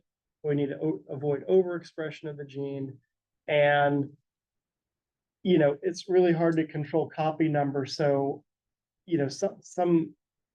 basically what we want is a way to regulate the expression of the gene kind of on a cell by cell basis, so that the transgene would respond to the cell environment. And people that are familiar with Goldilocks and Three Bears, we want the porridge to be just right, not too hot, not too cold. Okay, so the example of this, and this is something that my lab has worked on since 2007, is Rett syndrome. And there's a lot of similarities here that, people that are familiar with Rett syndrome, this is all due to de novo mutations in MECP2. It's a chromatin binding factor. And given the nature of this gene, it actually affects the expression of thousands of other genes. So finding treatments for Rett syndrome have been very, very difficult, even though there's lots known about this disease. If you're targeting the downstream consequences of absence of MECP2, you're kind of playing whack-a-mole, because there's so many downstream consequences. But if you could replace the gene, there's been studies in mice going back to 2006, that if you could just restore expression of MECP2, you can actually reverse many of these symptoms. And the complication here is that it's known that there's a MECP2 duplication syndrome. So if you have twice as much MECP2 as normal, you end up with a disease that's basically just as bad as Rett syndrome. So if somebody approached me and said, will you work on Rett syndrome today? I'd tell them no way. But I was young and naive in 2007 and decided to try. So you think about this conceptually, and the other thing, so Rett syndrome is an X-linked disorder. MECP2 is on the X chromosome. So it's For the most part, it's fatal prenatally in boys because they don't have any MECP2 in any cell. In girls, they end up with, because of random activation, they have half of their cells have MECP2 and half of their cells don't. So if we think about this from a gene therapy perspective, this is a nightmare. You have half your cells are functional, half are dysfunctional. If somehow we could deliver the gene perfectly to every cell, one copy of the gene, 100% normal expression in every cell, then we would take all the normal cells and make them dysfunctional, and then treat all the previously damaged cells. So again, this is where we get into the problem of we've got to be able to regulate the gene expression on a cell-by-cell basis. And so, you know, again, after over 10 years of working on this and getting it wrong a lot, like having promising data, but then figuring out it was not good data and, you know, ultimately like killing mice, when we got it wrong, we came up with this approach of this microRNA responsive regulatory element. So this is where we empirically and from a bioinformatic perspective figured out that there, along with all the genes that are dysregulated with MECP2 dysfunction, there were also microRNAs that were dysregulated. And we found a whole set of microRNAs that whenever MECP2 was low, these microRNAs were low. When MECP2 was high, these microRNAs were high. So basically the microRNA levels tracked with MECP2 levels. And so we identified, you know, a key set of those microRNAs and we built in binding sites for them in our transgene. And we also used kind of an endogenous promoter fragment to afford some regulation. And so I'll show you how this works conceptually here. So if we have our viral genome that goes into a cell, and then we express our transgene mRNA, then it has the microRNA binding sites here in green. This will transcribe MECP2 protein. And so if we go into and then if that ends up affecting the level of microRNAs, then those will upregulate and then they'll silence our transgene. So if we go into a cell where these microRNAs are already high, where MECP2 is already present, then we're going to be expressing the gene in an environment where it's already suppressing. If we go into a cell that's lacking MECP2, then these microRNAs are going to be low, and then it's going to permit transgene expression. If we dump a bunch of copies of this viral genome into a cell and start to overexpress MECP2, then it'll reach a homeostatic level where, you know, when we get beyond a certain level, it's going to start to feedback and silence itself. And so no MECP2, or sorry, no microRNAs are expressed off of the vector. It just has this sort of thermostat to respond to the cell environment of what microRNAs are present. So again, this is kind of the concept of this. If we had a MECP2 expression cassette without a feedback loop, these are kind of, these are conceptual graphs here where we have like transgene expression levels as a feature of MECP2 copies per cell. Okay, so if we have and then green would be where you have sort of permitted safe expression. Red is where we've like passed normal levels and we're getting like toxic expression. So if we go into a MECP2 null cell, then if you have MECP2 that's not regulated, then it starts off and everything's great. But then if we get multiple copies, then it's going to start pushing in and being toxic. If we go into a wild type cell, then any overexpression is toxic, you know, and then we're just making things worse. But with our sort of self-regulated cassette, then if we go into a null cell, then initially you're going to permit expression, we're going to start getting therapeutic, but then the more copies we get, it's going to taper off. And then if we go into a wild type cell, it's just in a repressive environment. And we should be limiting any degree of MECP2 overexpression.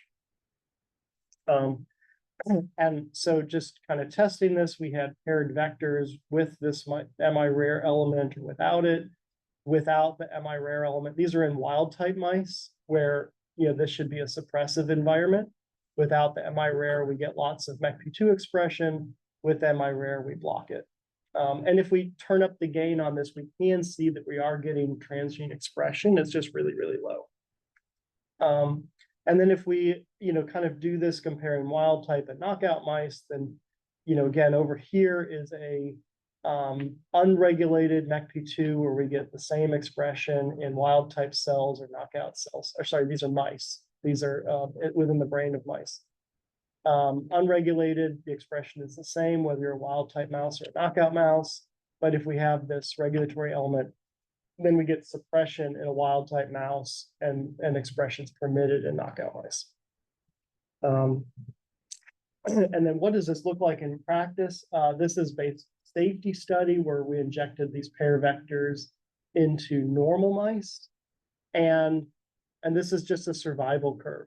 This is showing like toxicity from unregulated MECP2 expression. So the blue line and the green line are unregulated MECP2 vectors where injected into normal mice where we're actually seeing some lethality from unregulated MECP2 expression. And then the orange and red at the top are regulated vectors where they're tolerated. And then as far as behavioral phenotypes, there's like this aggregate Rett behavior score that's specific to mice. So higher on this is bad. And same thing, these are normal mice that we injected. The unregulated vectors in green and blue actually induce this like Rett-like adverse behavior in the mice. Whereas, in orange and red, the regulated vectors track pretty similar to the wild type mice. And then we conducted, a follow-up study looking like this was actually contracted to Jackson Labs. So they did all this kind of blinded. And it was a pretty comprehensive study where we treated mice at birth, 7 days old, 14 days, 28 days old. And without going into all the data here, we saw improvements in survival, weight, severe breathing abnormalities that these mice have. Improved gait, improved hind limb clasping, improved aggregate Rett behavior scores. And the degree of the rescue was dose dependent, was also age dependent. So the younger we treated the mice, the better the outcomes. But we still saw benefits in 28-day-old mice. So this whole technology, this whole approach got licensed to a company called Taysha Gene Therapies, which I have a conflict of interest with. And but they moved this into a clinical trial in a little over 2 years ago. And they've put out a number of press releases. I think they have their most recent press release was kind of the conclusion of their phase 1 trial where they treated adults and children. And every patient, I think it was over a dozen, every patient saw benefit.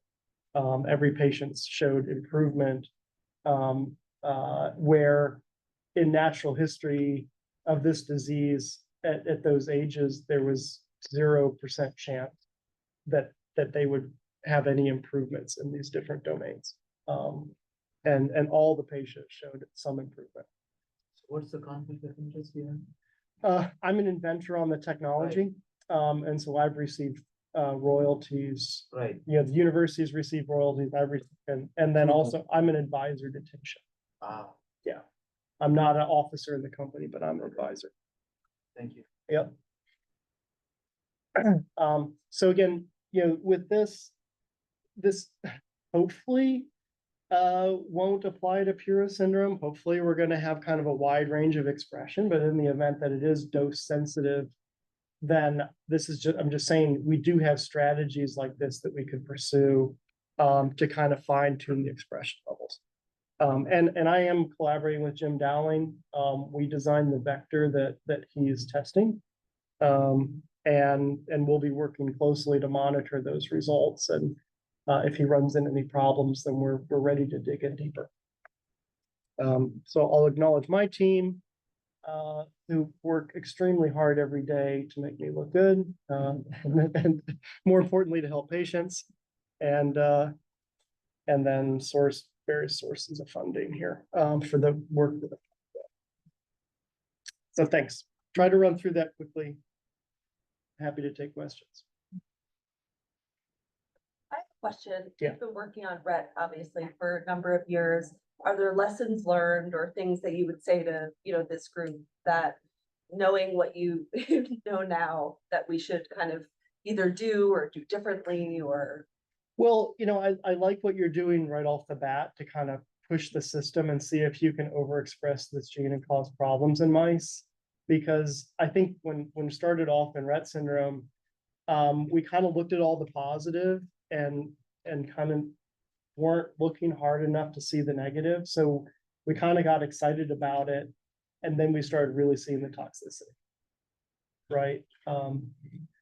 And, I guess we had to be flexible with the mouse models because all the patients are females and if female heterozygotes.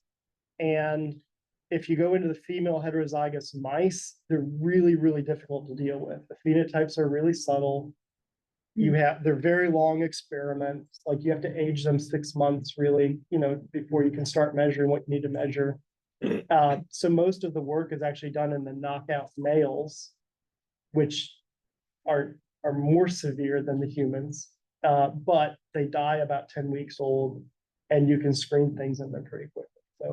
So really all the pivotal efficacy data to enable this clinical trial was all done in knockout males, even though the treatment is applied to heterozygous female human.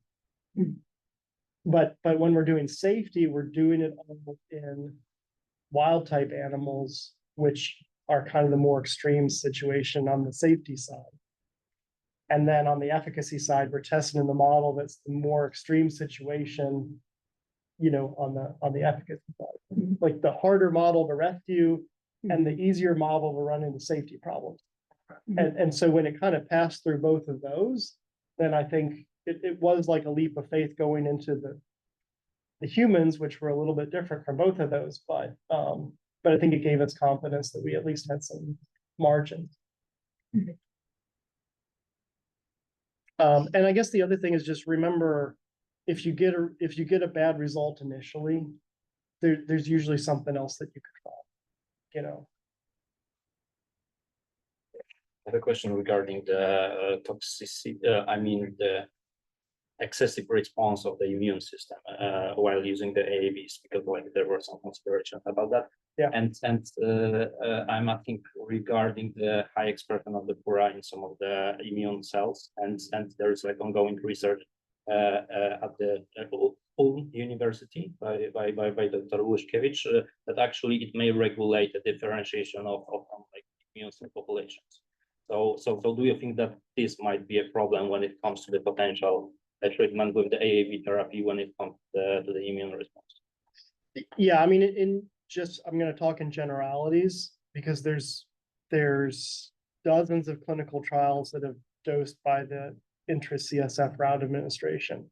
There's at this point probably thousands of patients that have been injected by an IV route of administration.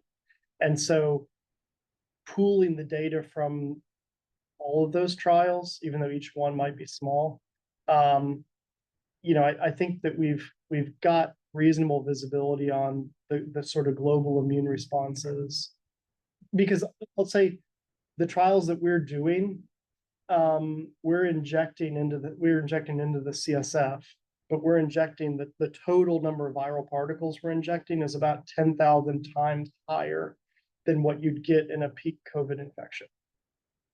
So your immune system notices it. It's it can definitely be a problem, but all of our, I think that the whole field, we're doing in our trials and most of the field is doing this of using a higher level of immunosuppression in that acute phase where you've got a really high load of antigen, and then kind of tapering things off to deal with some of the longer term effects, and then eventually weaning off all the immunosuppression. So from a simplistic standpoint, I think the answer is, we just accept a certain amount of transient immunosuppression. Or was your question about expressing Pura that would specifically I mean, if in the Stimulating Pura them. patients, there might be like excessive response Yeah. toward the AV. So that's a possibility. Yeah. And I guess I think you'd have to think about that on a case by case basis, like if there's evidence of that with the disease, and if there's evidence that it would be like an overactive immune response, then hopefully your experiments in the animal models would maybe capture some of that, but I also don't trust immune responses in mice very much. You should keep your head. The mRNA or microRNA binding sites that you introduced in implementation, are those tissue specific or are those more ubiquitous? We focused, there was one microRNA that was tamping down expression in the liver, that was incorporated, but the key sort of the self-regulating ones were really frame focused, where we deliberately like overexpressed MECP2 in the brain, and then we surveyed which microRNAs went up in kind of a, not in a cell specific fashion, but more in a global fashion. So, I mean, I think you could get you could probably tailor it even better if you really profile the microRNA expression on a cell by cell basis, but we didn't go that deep. And do you think Pura's extent of 3' UTR grow for, finding these sites? Yeah, I mean, we did it we did it empirically, and then we also surveyed 3' UTRs of sort of developmentally regulated genes or genes involved with developmental disorders, neurodevelopmental disorders. And we found a lot of commonalities. We found a lot of microRNAs that are overly abundant in genes involved with neurodevelopmental disorders. So, and then when we went back and, the microRNAs that we picked empirically, we were finding those showing up a lot. So I think that having that already present 3' UTR gives us a good indication of, if there's any endogenous regulatory mechanisms that we can kind of reference. Yeah. Did you make a decision on how many are microRNA binding sites to include, or was that, do you think that's applicable to others, or was that just kind of what there was for? A little bit of both. I think when we were looking at the data, there was kind of a cutoff. Yeah. Of like, these ones were definitely the top ones, and then there were some other ones below that, and so it was a little bit of an arbitrary cutoff. Did you try multiple, like, different designs? Or This ended up being the second design. And maybe we got lucky, or maybe we're just, a bit of both. Yeah.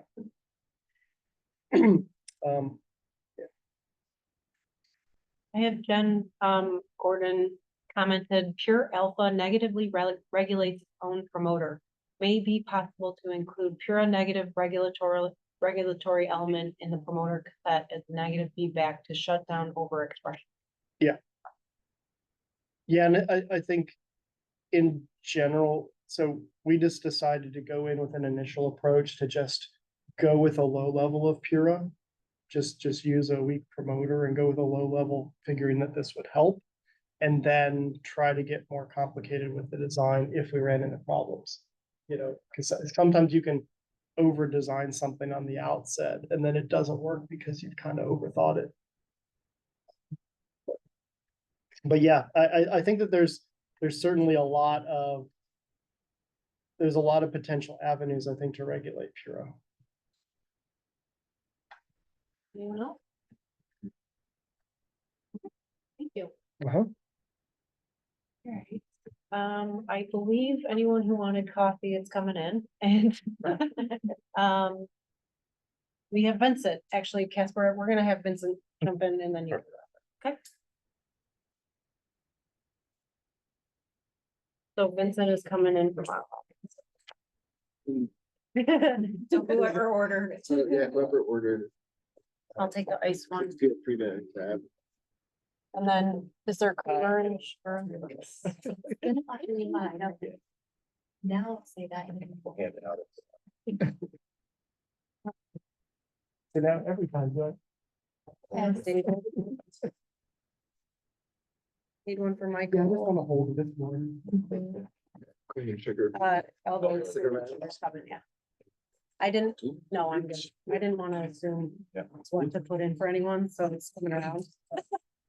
Yeah. You I- like one different? Oh, no, I'm good. I was gonna say also, if you're going in with, let's say like a more generic design of the expression cassette, that you've already taken forward into large animals and humans, then that gives you an easier path into humans. If you design something very unique, then you're gonna be asked to like verify that the regulatory system works across different species, and, everything.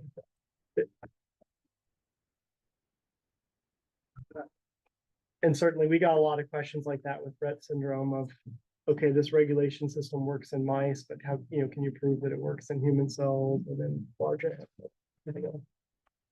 I do have one follow-up question, maybe unrelated, you might not be able to answer it, but with the ongoing Hildebrand trial, if you have any awareness, do you think there's anything that we can gain to like kind of use from that for our approach? I actually don't know the details of that. Okay. Yeah. So, I don't know.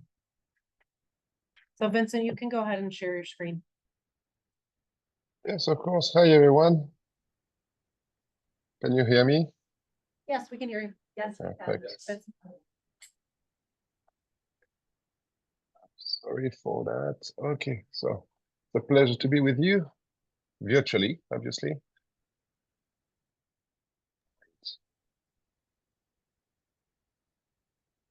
Okay. Do you see the slides? Yes. Okay, perfect. So today I will give you a brief update on what we are doing here at the Jackson Lab and what are the new developments in our study with JAX tomorrow. So just for those who are not familiar with JAX and the RDTC, so I'm working at JAX, but for the Rare Disease Translational Center. We are a center that serves those with rare disease by accelerating the preclinical phases. And our mission is to provide valuable tools to understand how the variant impact the biology in rare diseases. We are modeling new mouse model, and we are testing therapeutic in these mice, and we try to translate all our findings to clinic. So for Pura, we created two main models. We created a pure knockout. It's a primary mouse that we used for characterization and that we will use for therapeutics testing. This mouse has a deletion of Pura. We can use the mouse as heterozygous or homozygous. And in the middle, we can see a qPCR that we ran on these mice, and we've seen we can see a decrease in Pura mRNA expression by around 50% compared to the wild types. And the other mouse that we have is a knock-in. It will be used to study the overexpression of Pura. And the specificity of these mice is that the Pura, we introduced the humanized version of Pura genes. These both mice are available on our website. And we have another mouse that we didn't use, but we generated it. It's a conditional Pura knockout, also available on our website. So we started the first study in 2024. And we wanted to assess the motor function on the mice. We wanted to start the test by 13 weeks of age on heterozygous, homozygous, and compared to the wild type. But what we can see on the right, it's the time to morbidity curve, and we lost mice early on before putting them in a phenotypic pipeline. So in the red on the graph, you can see that the homozygous have a failure to thrive because by 4 weeks of age, all the mice were gone. And the heterozygous in green experience unexpected death event around 5 weeks of age. And by 13 weeks of age, we've lost like 85% of heterozygous mice. And we didn't know why, because why they died. And we suspected seizure. So that's why we start another cohort. And at JAX, we have what we call a diva cages. It's a cage, and we have camera in this cage, and we are able to monitor mice 24/7. So we bred a new cohort, and we put these mice at around 6 weeks of age for 8 weeks. And we observed the same pattern, meaning that the mice die suddenly. But with these cages, we were able to see that these mice died for seizure. In parallel, we built up a new cohort for the ECT, and we tested the mice at 8 weeks of age, all the head mice, sorry.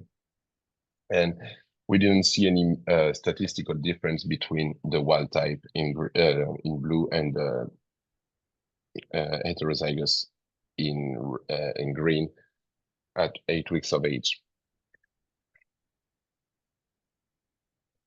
And right now, what we have ongoing at JAX, so since we've seen that in the diva cages, mice have seizure, so we wanted to know more about the seizure. So we started recording EEG using DSA telemetry technique. So the recording of EEG is in progress, and it will finish next week by the end of next week. And after that, we will be able to have more valuable data on the seizure of these mice. And we will redo the diva cages to have more, to increase the number of animals to have a higher statistical power. And in collaboration with Envision is the group leading the diva cages project. They have developed AI tools to gather more data on the mice which are in these cages.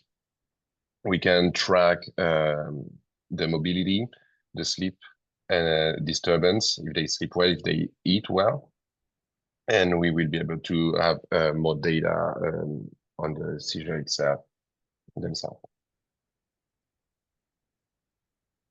And the last project that we have, it's the iPSC project. So we generated 3 iPSC lines on a COV2 background with 3 different mutations that you can see here. And this mice will, this cell line will be available late summer. We will have available on our website one head and home and a revertant. They, as of today, they passed all the QC, so they will be shipped to Bar Harbor probably by mid-July. And they will be available later on our late summer on our website. And this is all I have as an update. So let me know if you have any question.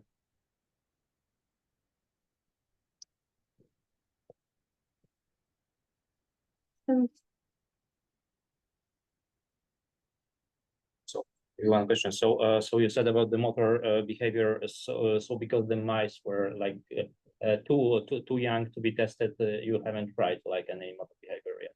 Yeah, correct. We tried to test the mice at older age because it's easier to handle and they are fully developed. Mm-hmm. And what about like a simple behavior such as like a grip strength or so? we tried the inverted screen, and we didn't have any difference between the hets and the wild type.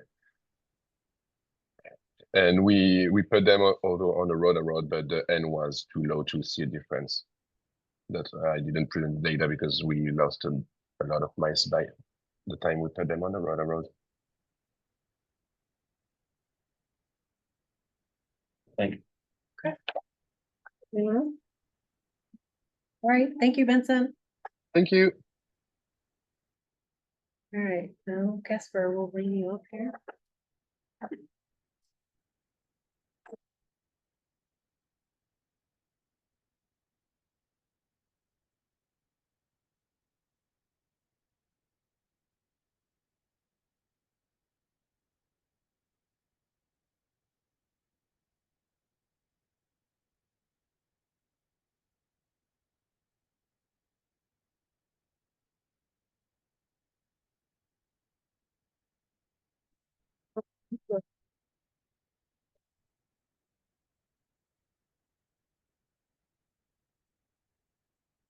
You just use it? Okay, perfect.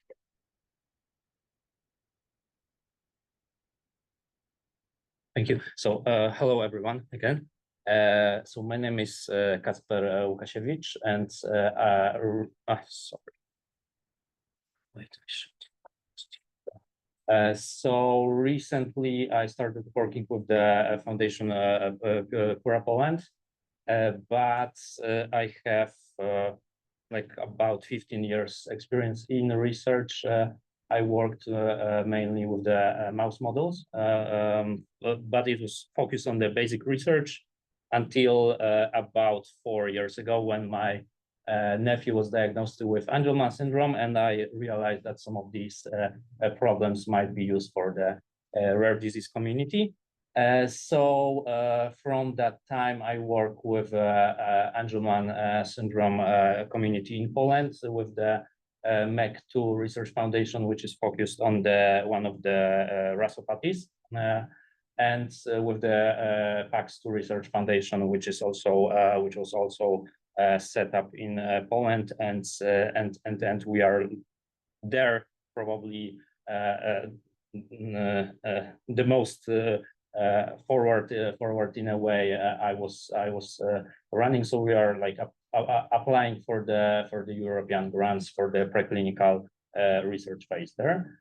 And recently I got employed at the university in Poland, and I started gathering these concepts and distributed knowledge for so-called rare diseases support platform, where we try to put the knowledge, solutions, and approaches from the different organizations to speed up as much as possible the broad advancement in the rare disease community, but focusing on a patient-centered approach, because I believe that's the one of the major motivators here when we have patient advocacy organizations spearheading the research and pushing it forward.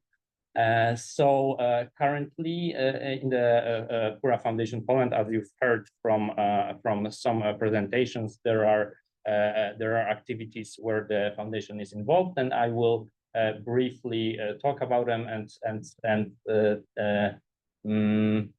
set a point where we would like to join broader initiatives and try to implement it as much as possible in this global community which we are gathering today. So first one would be the integration of the patient community for research purposes. So the Polish patient community is quite motivated to get involved in such a research. So focusing on the safety and the potential benefits of this community, we want to get as much involved in the studies as possible. So there are 14 families in Poland now. Some of them already donated blood samples multiple trials. So what you heard from the Stanley's presentation, for example, and that's the first part. The other would be to incorporate this community and see how much we can also work together with other patient advocacy groups around the whole Europe to make the Pura Biobank in Germany as much complete with the patient samples as possible. So how we can integrate these processes from the patient organization together with the research to make sure that we have no delays because of the samples donations or some formal procedures. And that would be the second point, which I think is very important for the further development.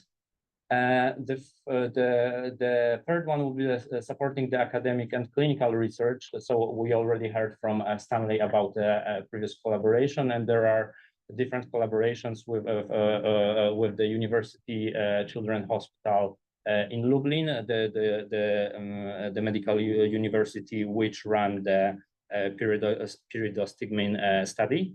There is a collaboration with the German groups, with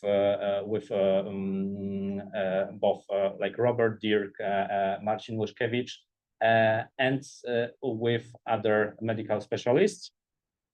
And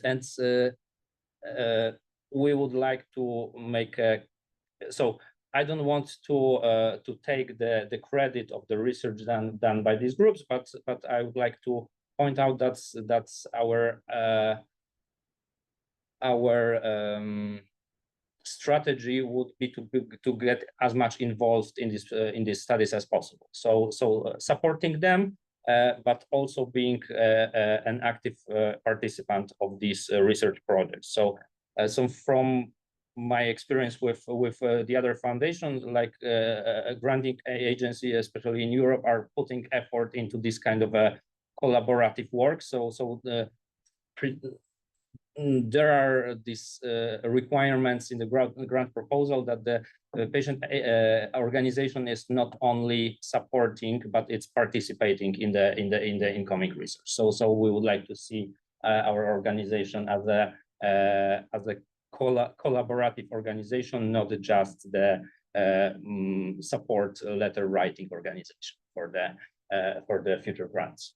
And the fourth one, as I said, depends on the safety and how reasonable this study would be. We would like to participate in the experimental studies, and this off-label study with the pyridostigmine, as you've heard here, already has some results which are analyzed, and we would like to see how much we can put in such studies, and there is a will from the Polish clinical groups to conduct such studies in future.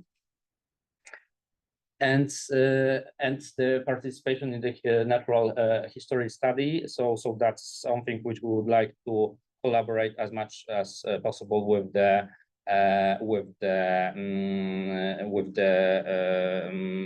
longitudinal study run at the University of the Southampton. It's University of Southampton. Yeah, University of Southampton and Southampton. And with the Australian natural history also as much as possible. So as we already heard from Mel, there are already a translation to Polish of these questionnaires, and whenever possible we are willing to collaborate, and please incorporate us in the research, and either from your side or from our side, we will find the translators and make sure that it's medically appropriate, that the Polish participants will be included in such trials. Yeah, and I have some, so I worked also on the studies on Angelman syndrome in Poland. So I tried also to move as much as possible from the Angelman syndrome natural history study, which is quite a big one. It's run from the 2006, and then I'm constantly consulting some ideas with the specialists running it. So we'll see how much of the this novel concept we can implement, and probably in the coming month we will think about natural history study also in Poland, but in a much broader context. So probably the European study. So that's one of the potential plans to talk about. So to sum up, because I think that's quite straightforward. So we are willing to participate in these global initiatives which you talked about. We are open for the research collaborations, and we are looking for active participation in these processes.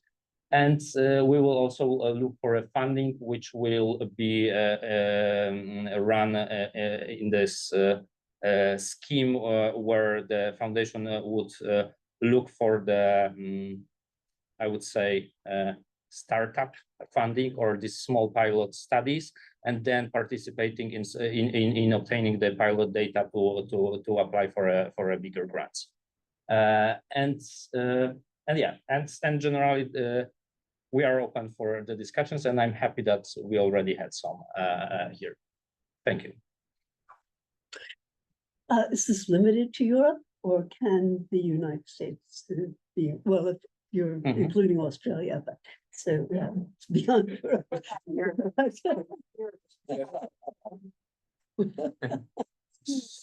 So I would say, like, can the United States be included as well? I think like we would like to be included and collaborate with you as in a global projects as much as possible, but we know that there are some like legal regulations or funding regulations which would force us to look for an independent funding. But I think in general we would look for a global solutions, and if it's not possible, then we would try to make it parallel in a local ones. But I think what's important is also to look for a similar designs of the studies. So even if it's run separately, then it can be combined in the publications. Yeah. No issues sharing the data with privacy and so with the new privacy law, European Union, so sharing the data. So we will see like how much we can think about it, but I think that's also a strength of the foundations. That once the foundation is obtaining the data, it has more control than in some cases when it's on the university. So we will try to balance it as much as possible. So we also would like to look for the solutions when the foundation can be the owner of the data, if it's positive for the project, because it won't always work, but sometimes it will allow us to do the things which at the universities is not possible to be run. Yeah. All right, thank you. Thank you. All right, so Sybil, you're up next. You will be able to share your screen.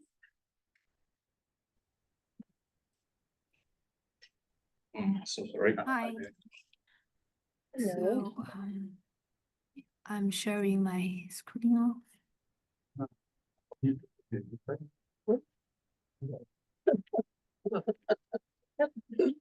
Coming up, thank you.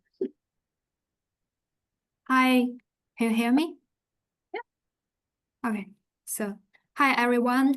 This is Sybil, a postdoc from the Yale University. And I actually start my research about Pura syndrome since I joined Dr. Yong-hui Jiang's lab last November. And this project is funded by JAX Tomorrow. So today I'm going to share our research progress about Pura syndrome. The title is Pura deficiency causes motor dysfunction and cognitive impairment in a mouse model. As you know, Pura is a rare disease which was firstly discovered in 2014. It is caused by Pura gene de novo variant, and there's no specific cure for this disease at present. The main symptoms include the global developmental delay, speech delay, balance and walking difficulties, and hypotonia, feeding difficulties, and seizure, and so on. Pure gene encodes a protein of 322 amino acid, which is a DNA RNA binding protein with 3 repeated nucleic acid binding domains. And these binding domains endow this protein with multiple biological functions. In Pure syndrome, the mutation are randomly scattered over most parts of these 3 Pure repeats, which makes it difficult to conclude the genotype-phenotype correlation, and its molecular path mechanism is still unclear. And also the animal model development and application has certain limitations. So for our project, the big goal, of course, is to develop a therapy for the Pure syndrome. But for now, our mission is to utilize the mouse models to identify some reliable biomarkers for Pure syndrome to facilitate the evaluation or development of the therapy for this disease. In the same time, we would like to answer more scientific questions like how the Pure deficient affect the neurodevelopmental development and or the underlying mechanisms. So for this purpose, we will use several mouse models to do the investigation and answer these questions step by step.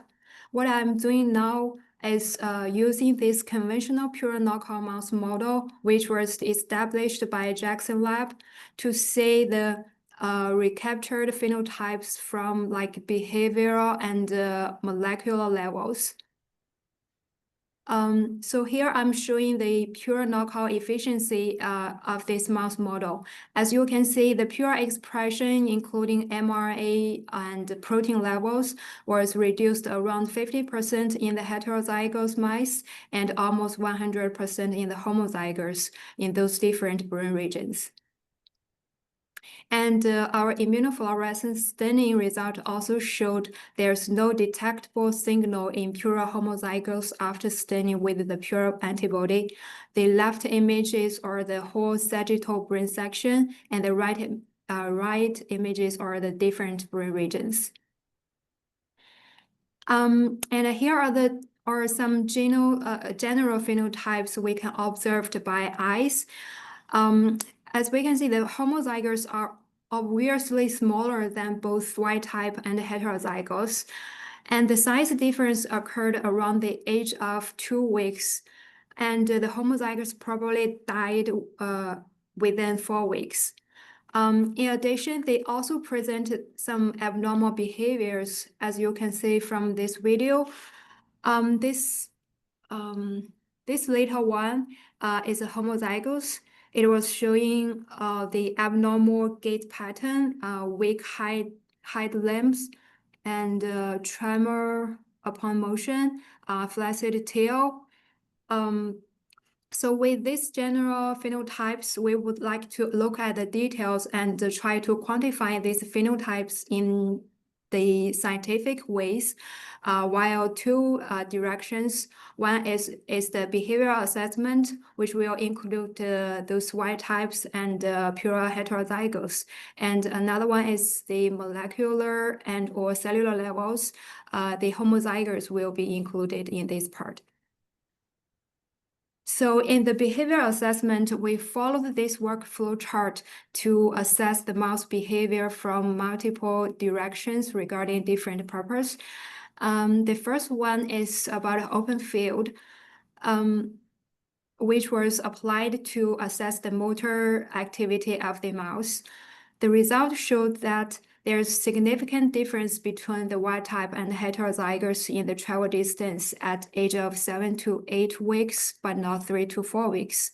And the gender difference were also calculated. The significant difference occurred in the females at 7 to 8 weeks.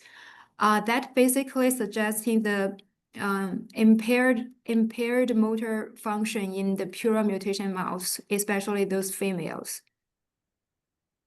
The next assessment is named rotarod, which usually used to assess the motor coordination and balance in mouse. Overall, the latency to fall of the mutation mouse was lower than the wild type and showing significant difference in certain trials in both paradigms I used, like the accelerating and the steady paradigms. And look at the gender difference, we still can see the mutant females seems to suffer from more severe motor problem than males. And as the significant difference in the females occurred at like trial 5 or 6, which is the after training for like 48 hours. So that may indicate the memory dysfunction in the Pura mutation mouse. And we also obtained some preliminary data on like novel objects. This test assesses the mouse ability to distinguish between a familiar object and a novel object. Mouse with better recognition memory will spend more time exploring the novel objects. So from the preliminary data, we can see, as shown here and here, the Pura mutation mouse actually showed impaired memory compared with wild type, especially for these males. And another output data from this testing showed the mutant males present compulsive behavior like grooming. Elevated plasmids is performed to assess the anxiety-like behavior of the mouse. Mouse naturally prefer the safety of enclosed space, but will explore the maze in both open and closed arm. The decreased time in open arms suggests the increased anxiety. So as you can see, in both male and females, they spend time in open arms or decreased in the Pura mutation mouse compared with wild types. And another output data obtained from this test is the time spent in the center point. We see the significant decrease in the mutant females compared with wild type females. This result may suggest a decline in the exploratory ability among those mutant females. They also supporting their preference to stay in the safe closed arm. That means the anxiety-like behavior. So here comes to the molecular part. Based on our observed behavior phenotypes and also refer to the publications and corresponding to the symptoms of Pura disease, I mainly focused on two functional phenotypes at present. First one is about the motor function deficiency in Pura mutation mouse. So here I firstly focus on the Purkinje cell in cerebellum. It plays an important role in controlling and coordinating the body's motor motions. Here I quantify the cell density in cerebellum, the Purkinje cell density in cerebellum in these three genotypes mouse. And as shown here, the cell density in both Pura heterozygous and homozygous were decreased slightly but significantly compared with wild type. And then we also checked typical biomarkers for Purkinje cell, which is named calbindin. This protein highly expressed in those Purkinje cells. And we also found a reduced expression of this protein in Pura mutation mouse in both mRNA and protein level. This result basically indicated the Pura mutation may affect the motor function by regulating the Purkinje cell's function. Another phenotype we obtained from behavior is cognition impairment. We started with some typical biomarkers related to cognitive function like MAP2 and PST95. MAP2 is usually applied to implicate the neuronal morphology during neural development, and PS95 was determined as a biomarker for the synaptic functions. As we can see, their expression was also decreased in the Pura mutation mouse, especially those homozygous, compared with wild type in both messenger RNA and the protein level. That is suggesting the cognitive dysfunction may be caused by the Pura deficient induced dysregulated expression of these critical proteins. So there's a summary for our preliminary result. Using this conventional Pura knockout mouse, we found that the Pura mutant mouse should impair the motor activity and cognitive function, which was reflected by those multiple behavior assessments. And the Pura knockout mouse, which means the homozygous, present severe phenotypes like early death, weak hind limbs, and like also the weight losing. In the cellular and molecular levels, Pura mutation induced the Purkinje cell density decreasing in cerebellum and reduction on some critical biomarkers like KEL binding, MAP2, and PST95. This preliminary data actually provide a pretty good feature for this mouse model, which because since it recaptured many critical phenotypes of Pura syndrome, that basically give us more confidence to explore more and deeper in the next step using this mouse model. Last but not least, I would like to acknowledge the support from my mentor, Dr. Yonghui Jiang, and my lab mates Xiaona Lu, and also thanks our founder from Jax Tomorrow, Jane and Kyle. And also thank you, Jackson Lab provided the mouse model to us. And thank you for Pura Foundation giving this opportunity to be here to share our research. So that's all my presentation today. Thank you. Thank you. So I have Ruben online who says, congrats for the work, Sybil. It looks really nice and there's a lot of work behind it. So he has 3 questions. What was the age of mice when the tests / phenotype were done? 2 months, he had question mark, so. Which study? I mean, the behavior? Ruben, if you want to unmute and ask, you can. Yeah, sorry. Yeah, the behavior, yes. I can. Because, okay.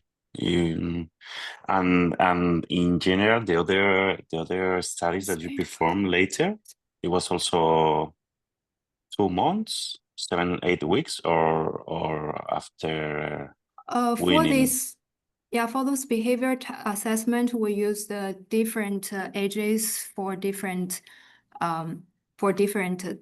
testing.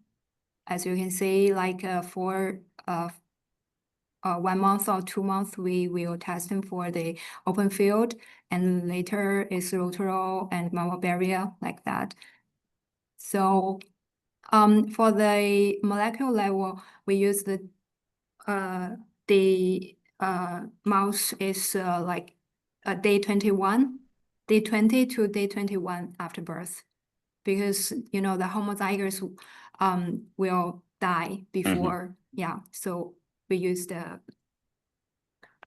Okay, and in the behavior assessment, in some of them you use older mice because you saw some kind of that the mice were showing like a more severe phenotype when they were aging, or actually not really?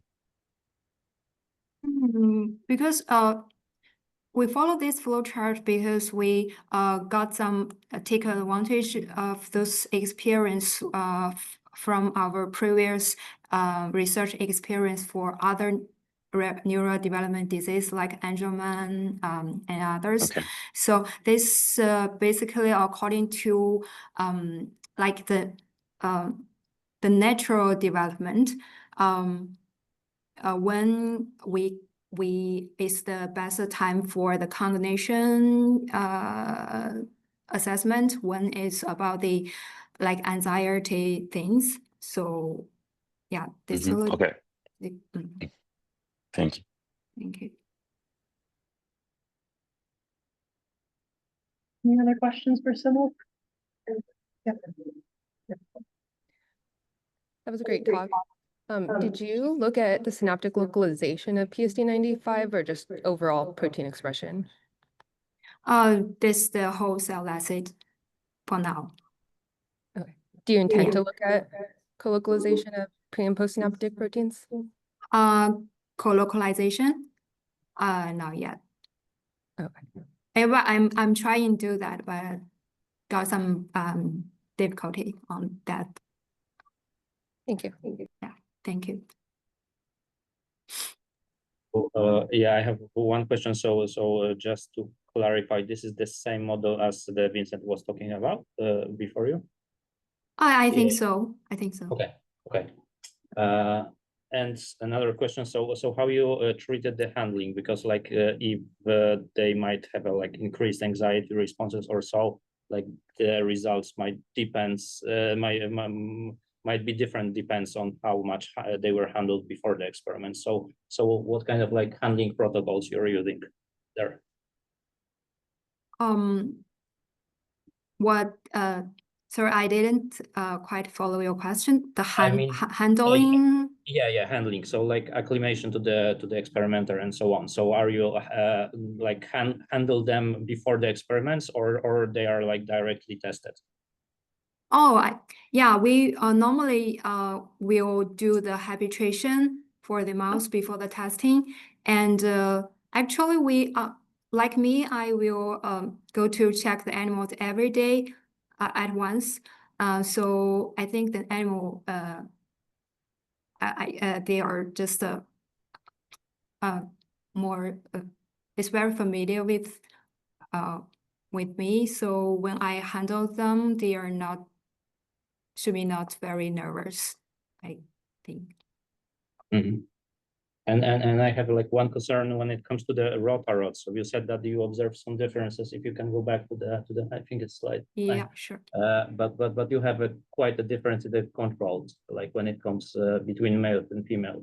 So yeah, control.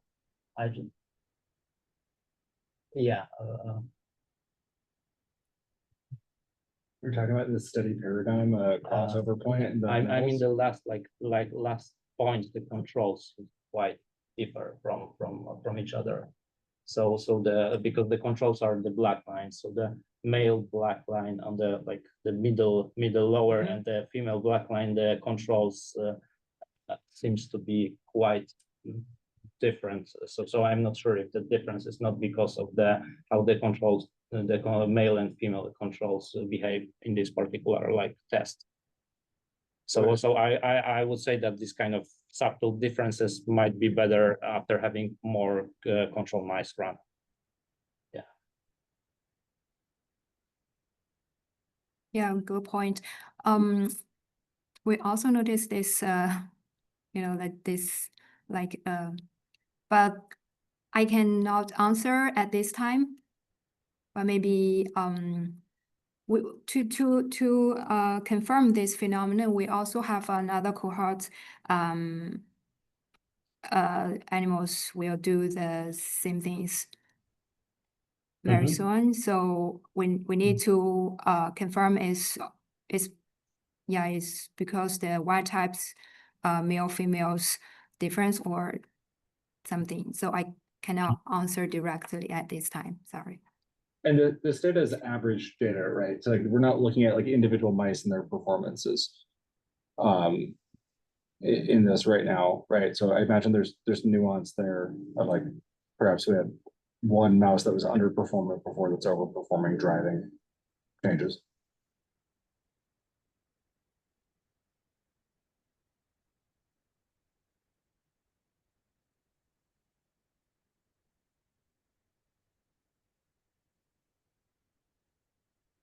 Hey, Sybil, can you hear us?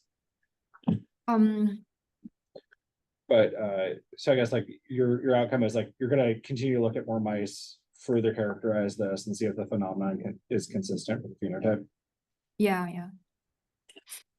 And one more point. So this is like not a very precise measure, but when you're running already a 2 times open field and probably collecting the videos, maybe you can look into the center to the periphery area like movement proportion, because this will give you some more data on the anxiety like phenotype.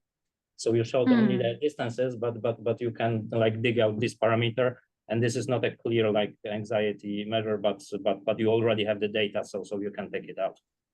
Oh yeah, good suggestion. I will check the data, more details.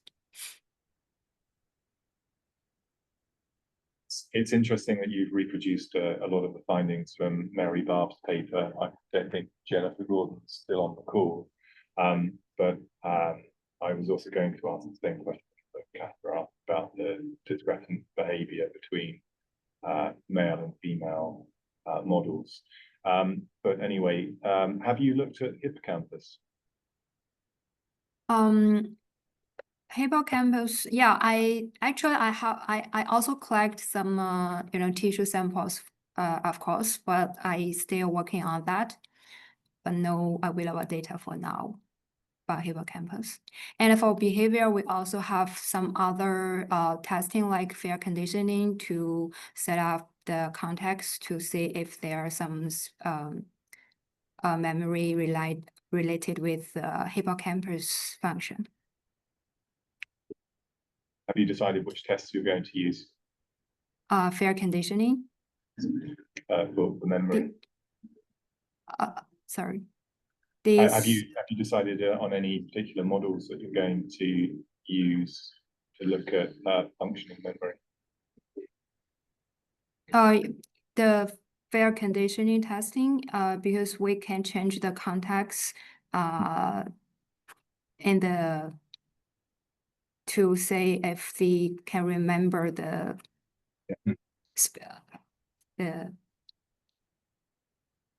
environmental things.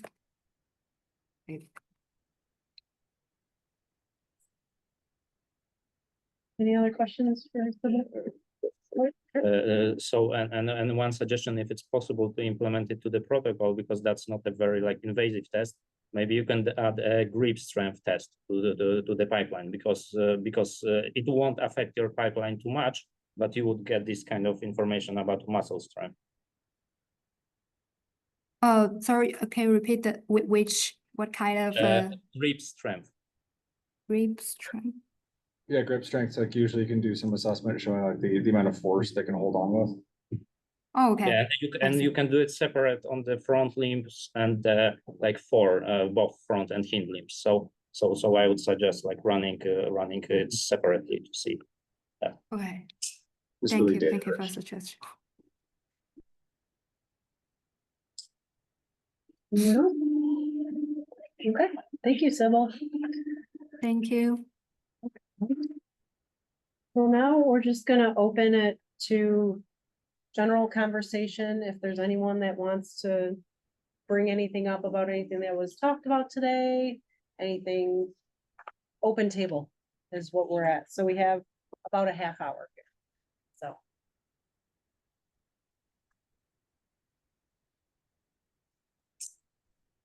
I think it was really cool to hear about a lot of people that have a lot of data that's not yet published.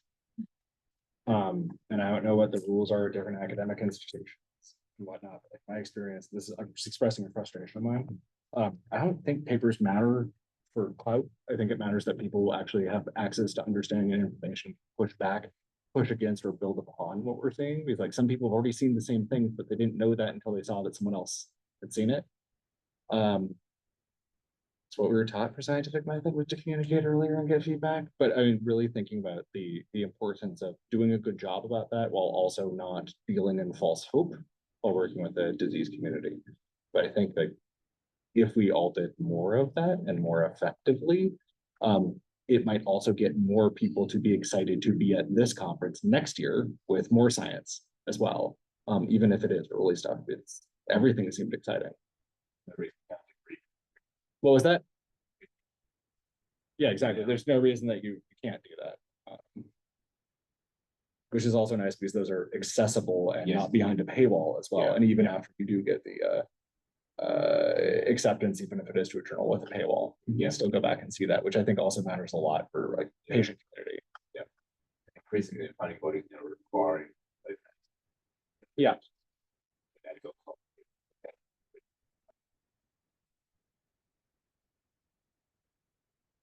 Also, if there's anyone online that wants to unmute and comment, please do.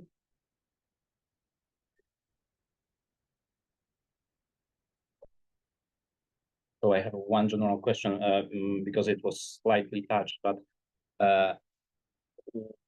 what about the drug repurposing strategies? Because like we were talking about some drugs which we know potentially clinically tested.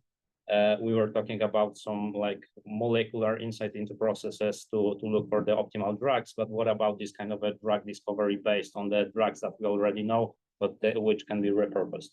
So does any like any group is like pointing this direction, trying to look through the libraries, and then what kind of approach would you suggest to use, or like a lot of patient organization would go towards making libraries of the like cell lines, as we said, like iPSCs or fibroblasts, because most of these drug screens are optimized for the fibroblasts, and then just go try to look for the optimal compounds. So I'm just wondering if anyone is trying this kind of pathway.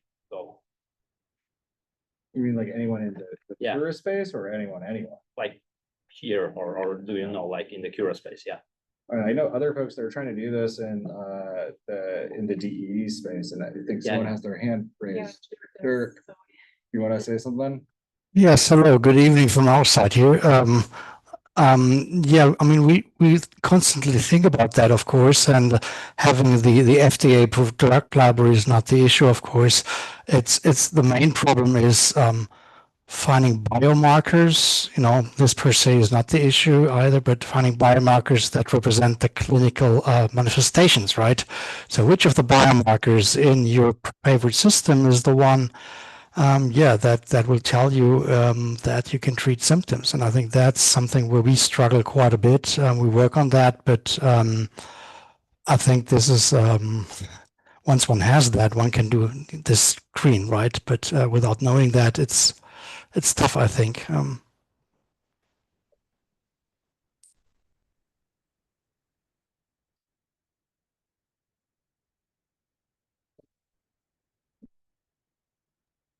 I think you're muted, at least to us. Can you hear me better now? Now, yes. I'm just gonna do this thing. I'm silly. Like in the epilepsy space, this is a little bit easier if you can get a phenotype in your cells. We can throw them down on these cool complex cell maps or cell fishes where we can kind of see them firing and see the responses to drug. Like not every single disease and not every single iPSC from every single patient or even engineered ones will show outcomes. So that becomes frustrating. I think drug repurposing is a really important thing to be aware of and be thinking about. It's always been my experience that it is an extraordinarily low probability work with a potential great outcome. But as a result, like thinking about how to put resources at it, it's important to think about it through that lens. Now, another way of thinking, we've seen this done in multiple groups, is instead of thinking about what drugs could be used that have great outcomes, also understanding which ones should we not be using. And instead thinking about changing clinical practice. If we know, for instance, a given actually should be contraindicated for that disease, so that you can at least like reduce harm or opportunity for change and look at it. That's something that I think easier from a mechanistic perspective. But again, this all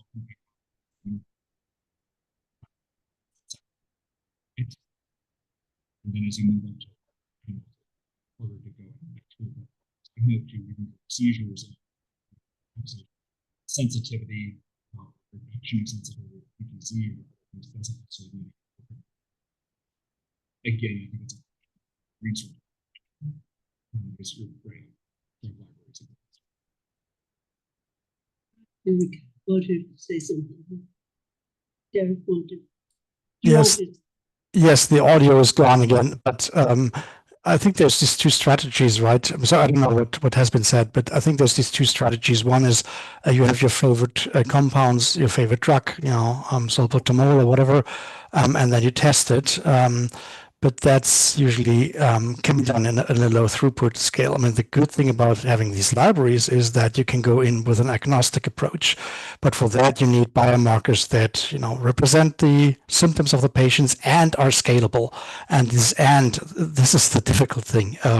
So that's, I think, where many people look for. And my feeling is we're not there yet. But of course, one can give it a trial. And if you have a good idea, but I think the C. elegans study and so on showed that it doesn't seem to be so simple in the case of Pura, at least. Yeah.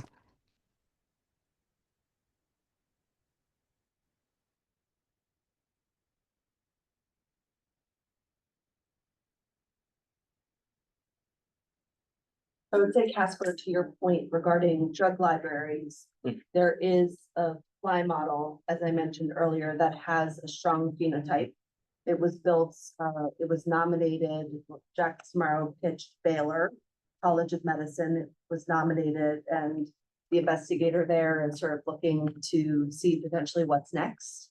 But there's a strong phenotype there, as Dirk just alluded to, the worms and the fish did not prove out. And that investigator is happy to share that fly model to anyone that wants it. Yeah.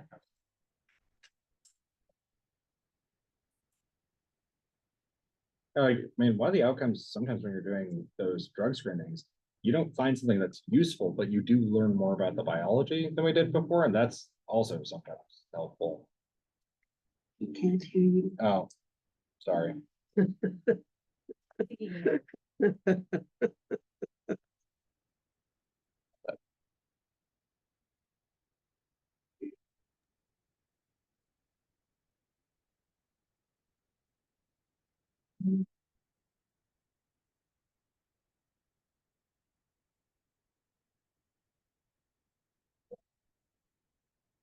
A long couple hours, but I think very well worth our time and effort.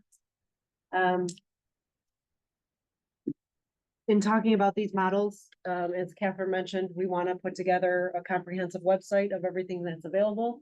So if there is something we're not aware of or whatever, please, Kathryn, we now have an email, science@pura-syndrome.org. That'll get to Kathryn.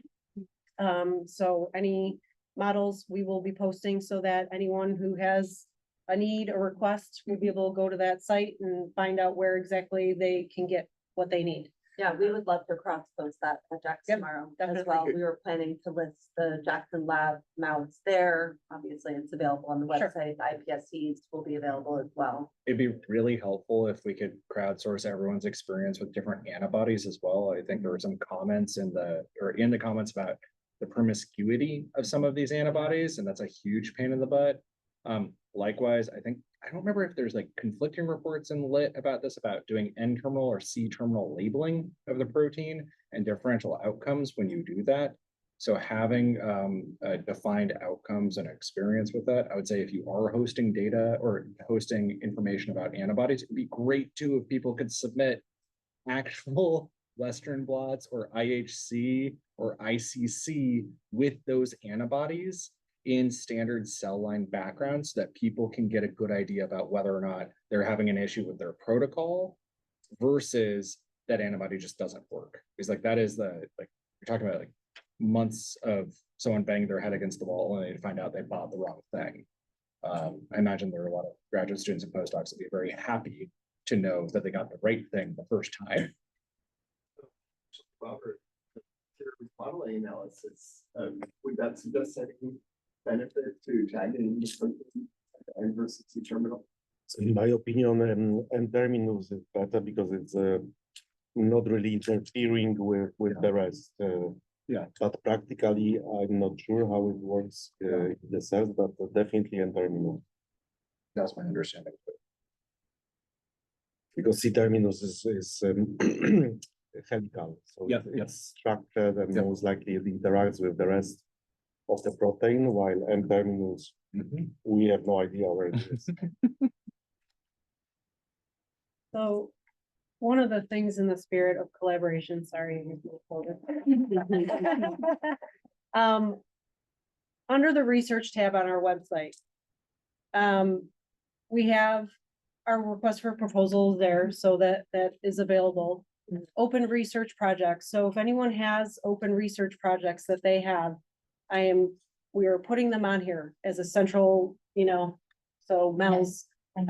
We have Mel's on there. We have the UT Southwestern volumetric study on there.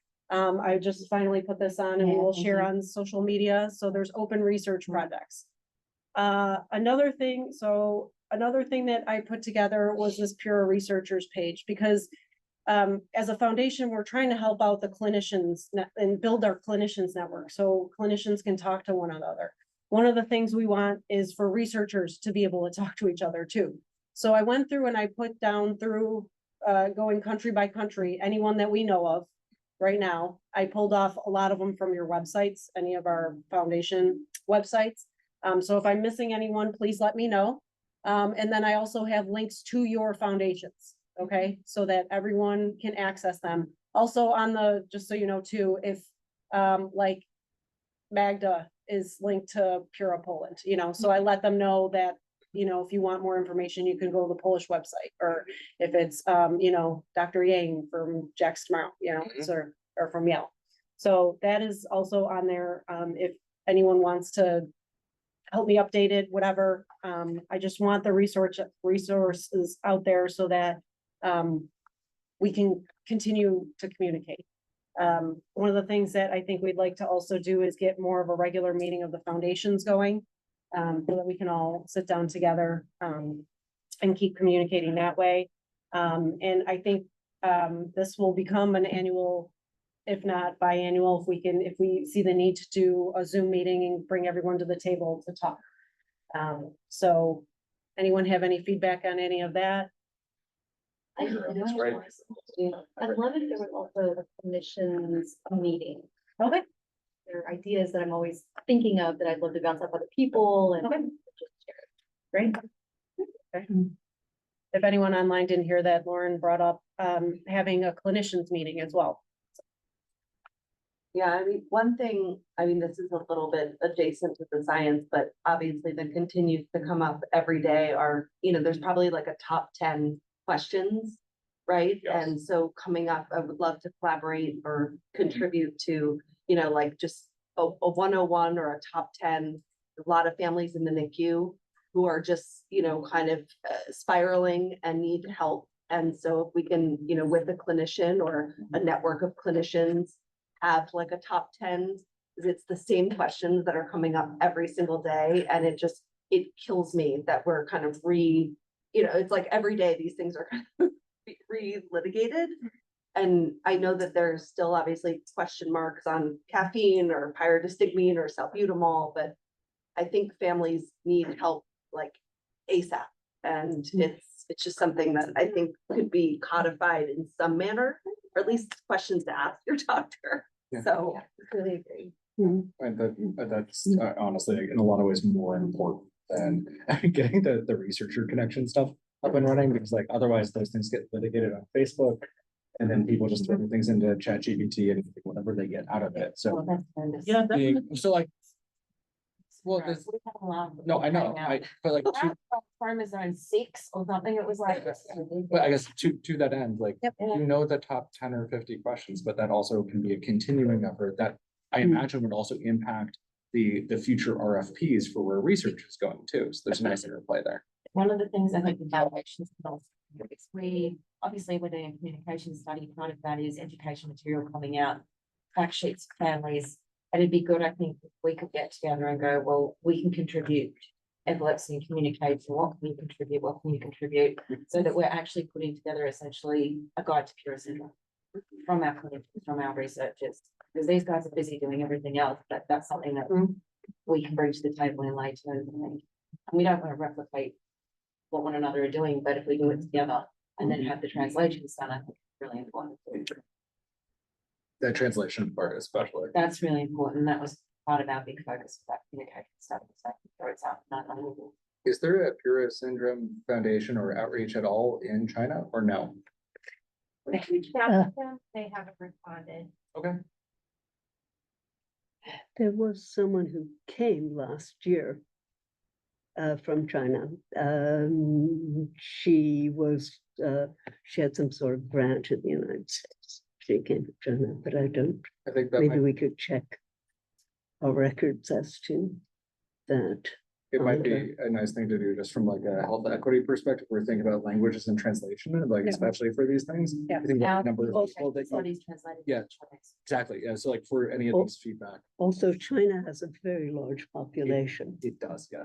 And hence they Yes. have a very large population of rare diseases, including Pura. Exactly, exactly.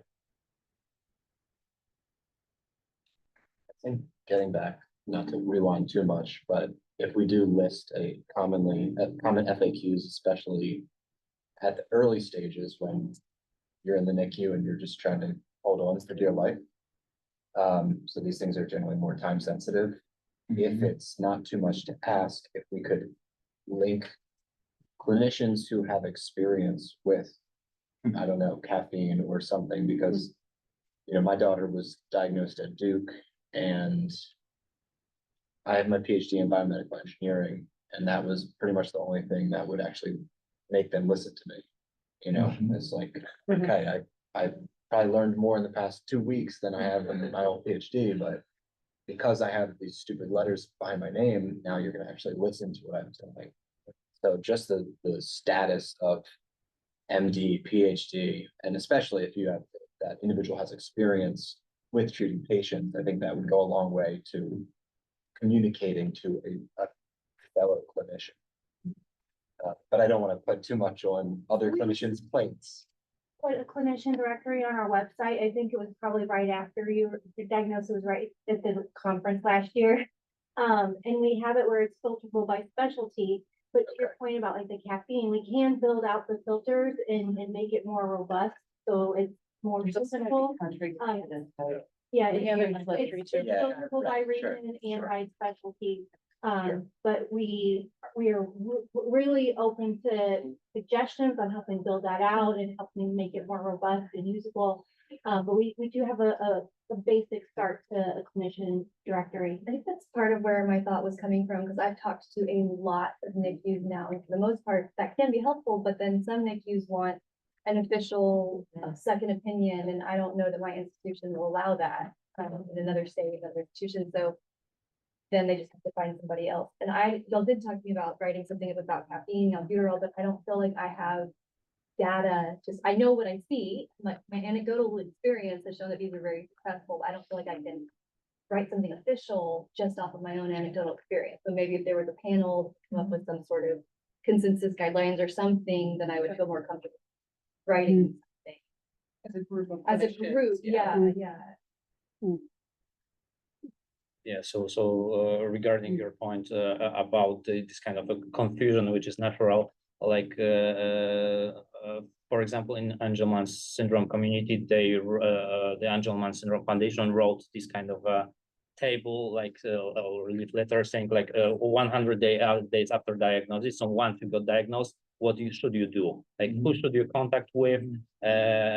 What kind of resources you may look for? Because like most people don't know what's the timeline of their actions, and that could be like prepared for a generally all the Pura community, and later on personalized or I mean customized for different regions or I just got that on our website.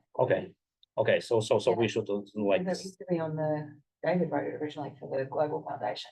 Okay, you know, after diagnosis, at diagnosis, these are the things you need to consider, and moving forward, these are the things you need to monitor. Okay, but yeah, That was done, I mean, we've got it on It's our, on our Pura. yeah, it's been on the website. but to your point, like it is, that sounds really important to think about the prioritization of people that are especially early in your funnel. It's their first time Googling it and like making sure they have things to make them keep coming back to like the right sources of information. But even clinicians, I don't think are aware of these resources. Depends on who you Unfortunately, come to. it does. Because what, one of the things we did was actually send out information to our major NICUs, to our testing centers, to our, but it's time consuming. I mean, Yeah, we But it's a lot. went through the Orphan Disease Center, who helped us build a database of rare disease centers, and so that's gonna be a project that we're working on, is outreach and trying to make more connections, so that they do know that the resources are available and where to find them, and we can build out a clinician network. So that's something that we're working on next year.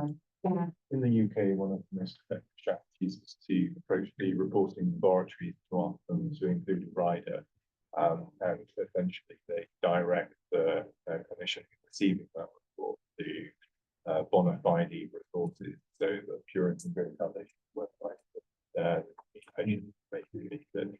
But I think in the US, if most testing is going through PDF or speed file, wherever, it would be worth it to see if they can actually signpost. one of them that's done it, and they do it, we were actually, in Australia, but then that got shut down and now it's American only, but you guys should be reaching out to them. Because they were quite happy to put that right on the bottom of every testing. Through like Rare Epilepsy Network and some of our other networks, they've shared some of that contact information, and we have started to do some outreach. Fortunately, they haven't been great about getting back to us, so we're just gonna follow up, gotta stay on them.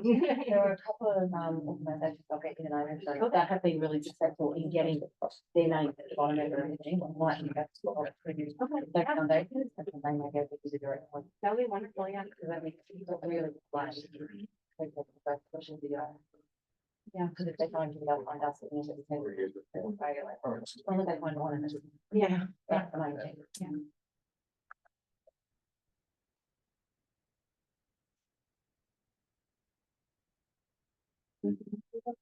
Anything else, anyone? Thank you all for being here. Thank you for organizing it. This is great. First of many open meetings, so we're excited to grow from here.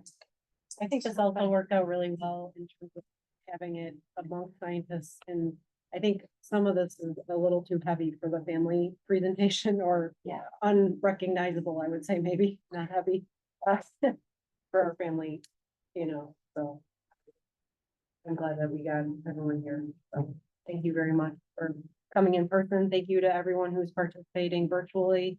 We're grateful you're here as well. I think with that. And we are gonna send out the link for the recording to registered participants. If you shared something that you want us to take out before we share it, please let us know.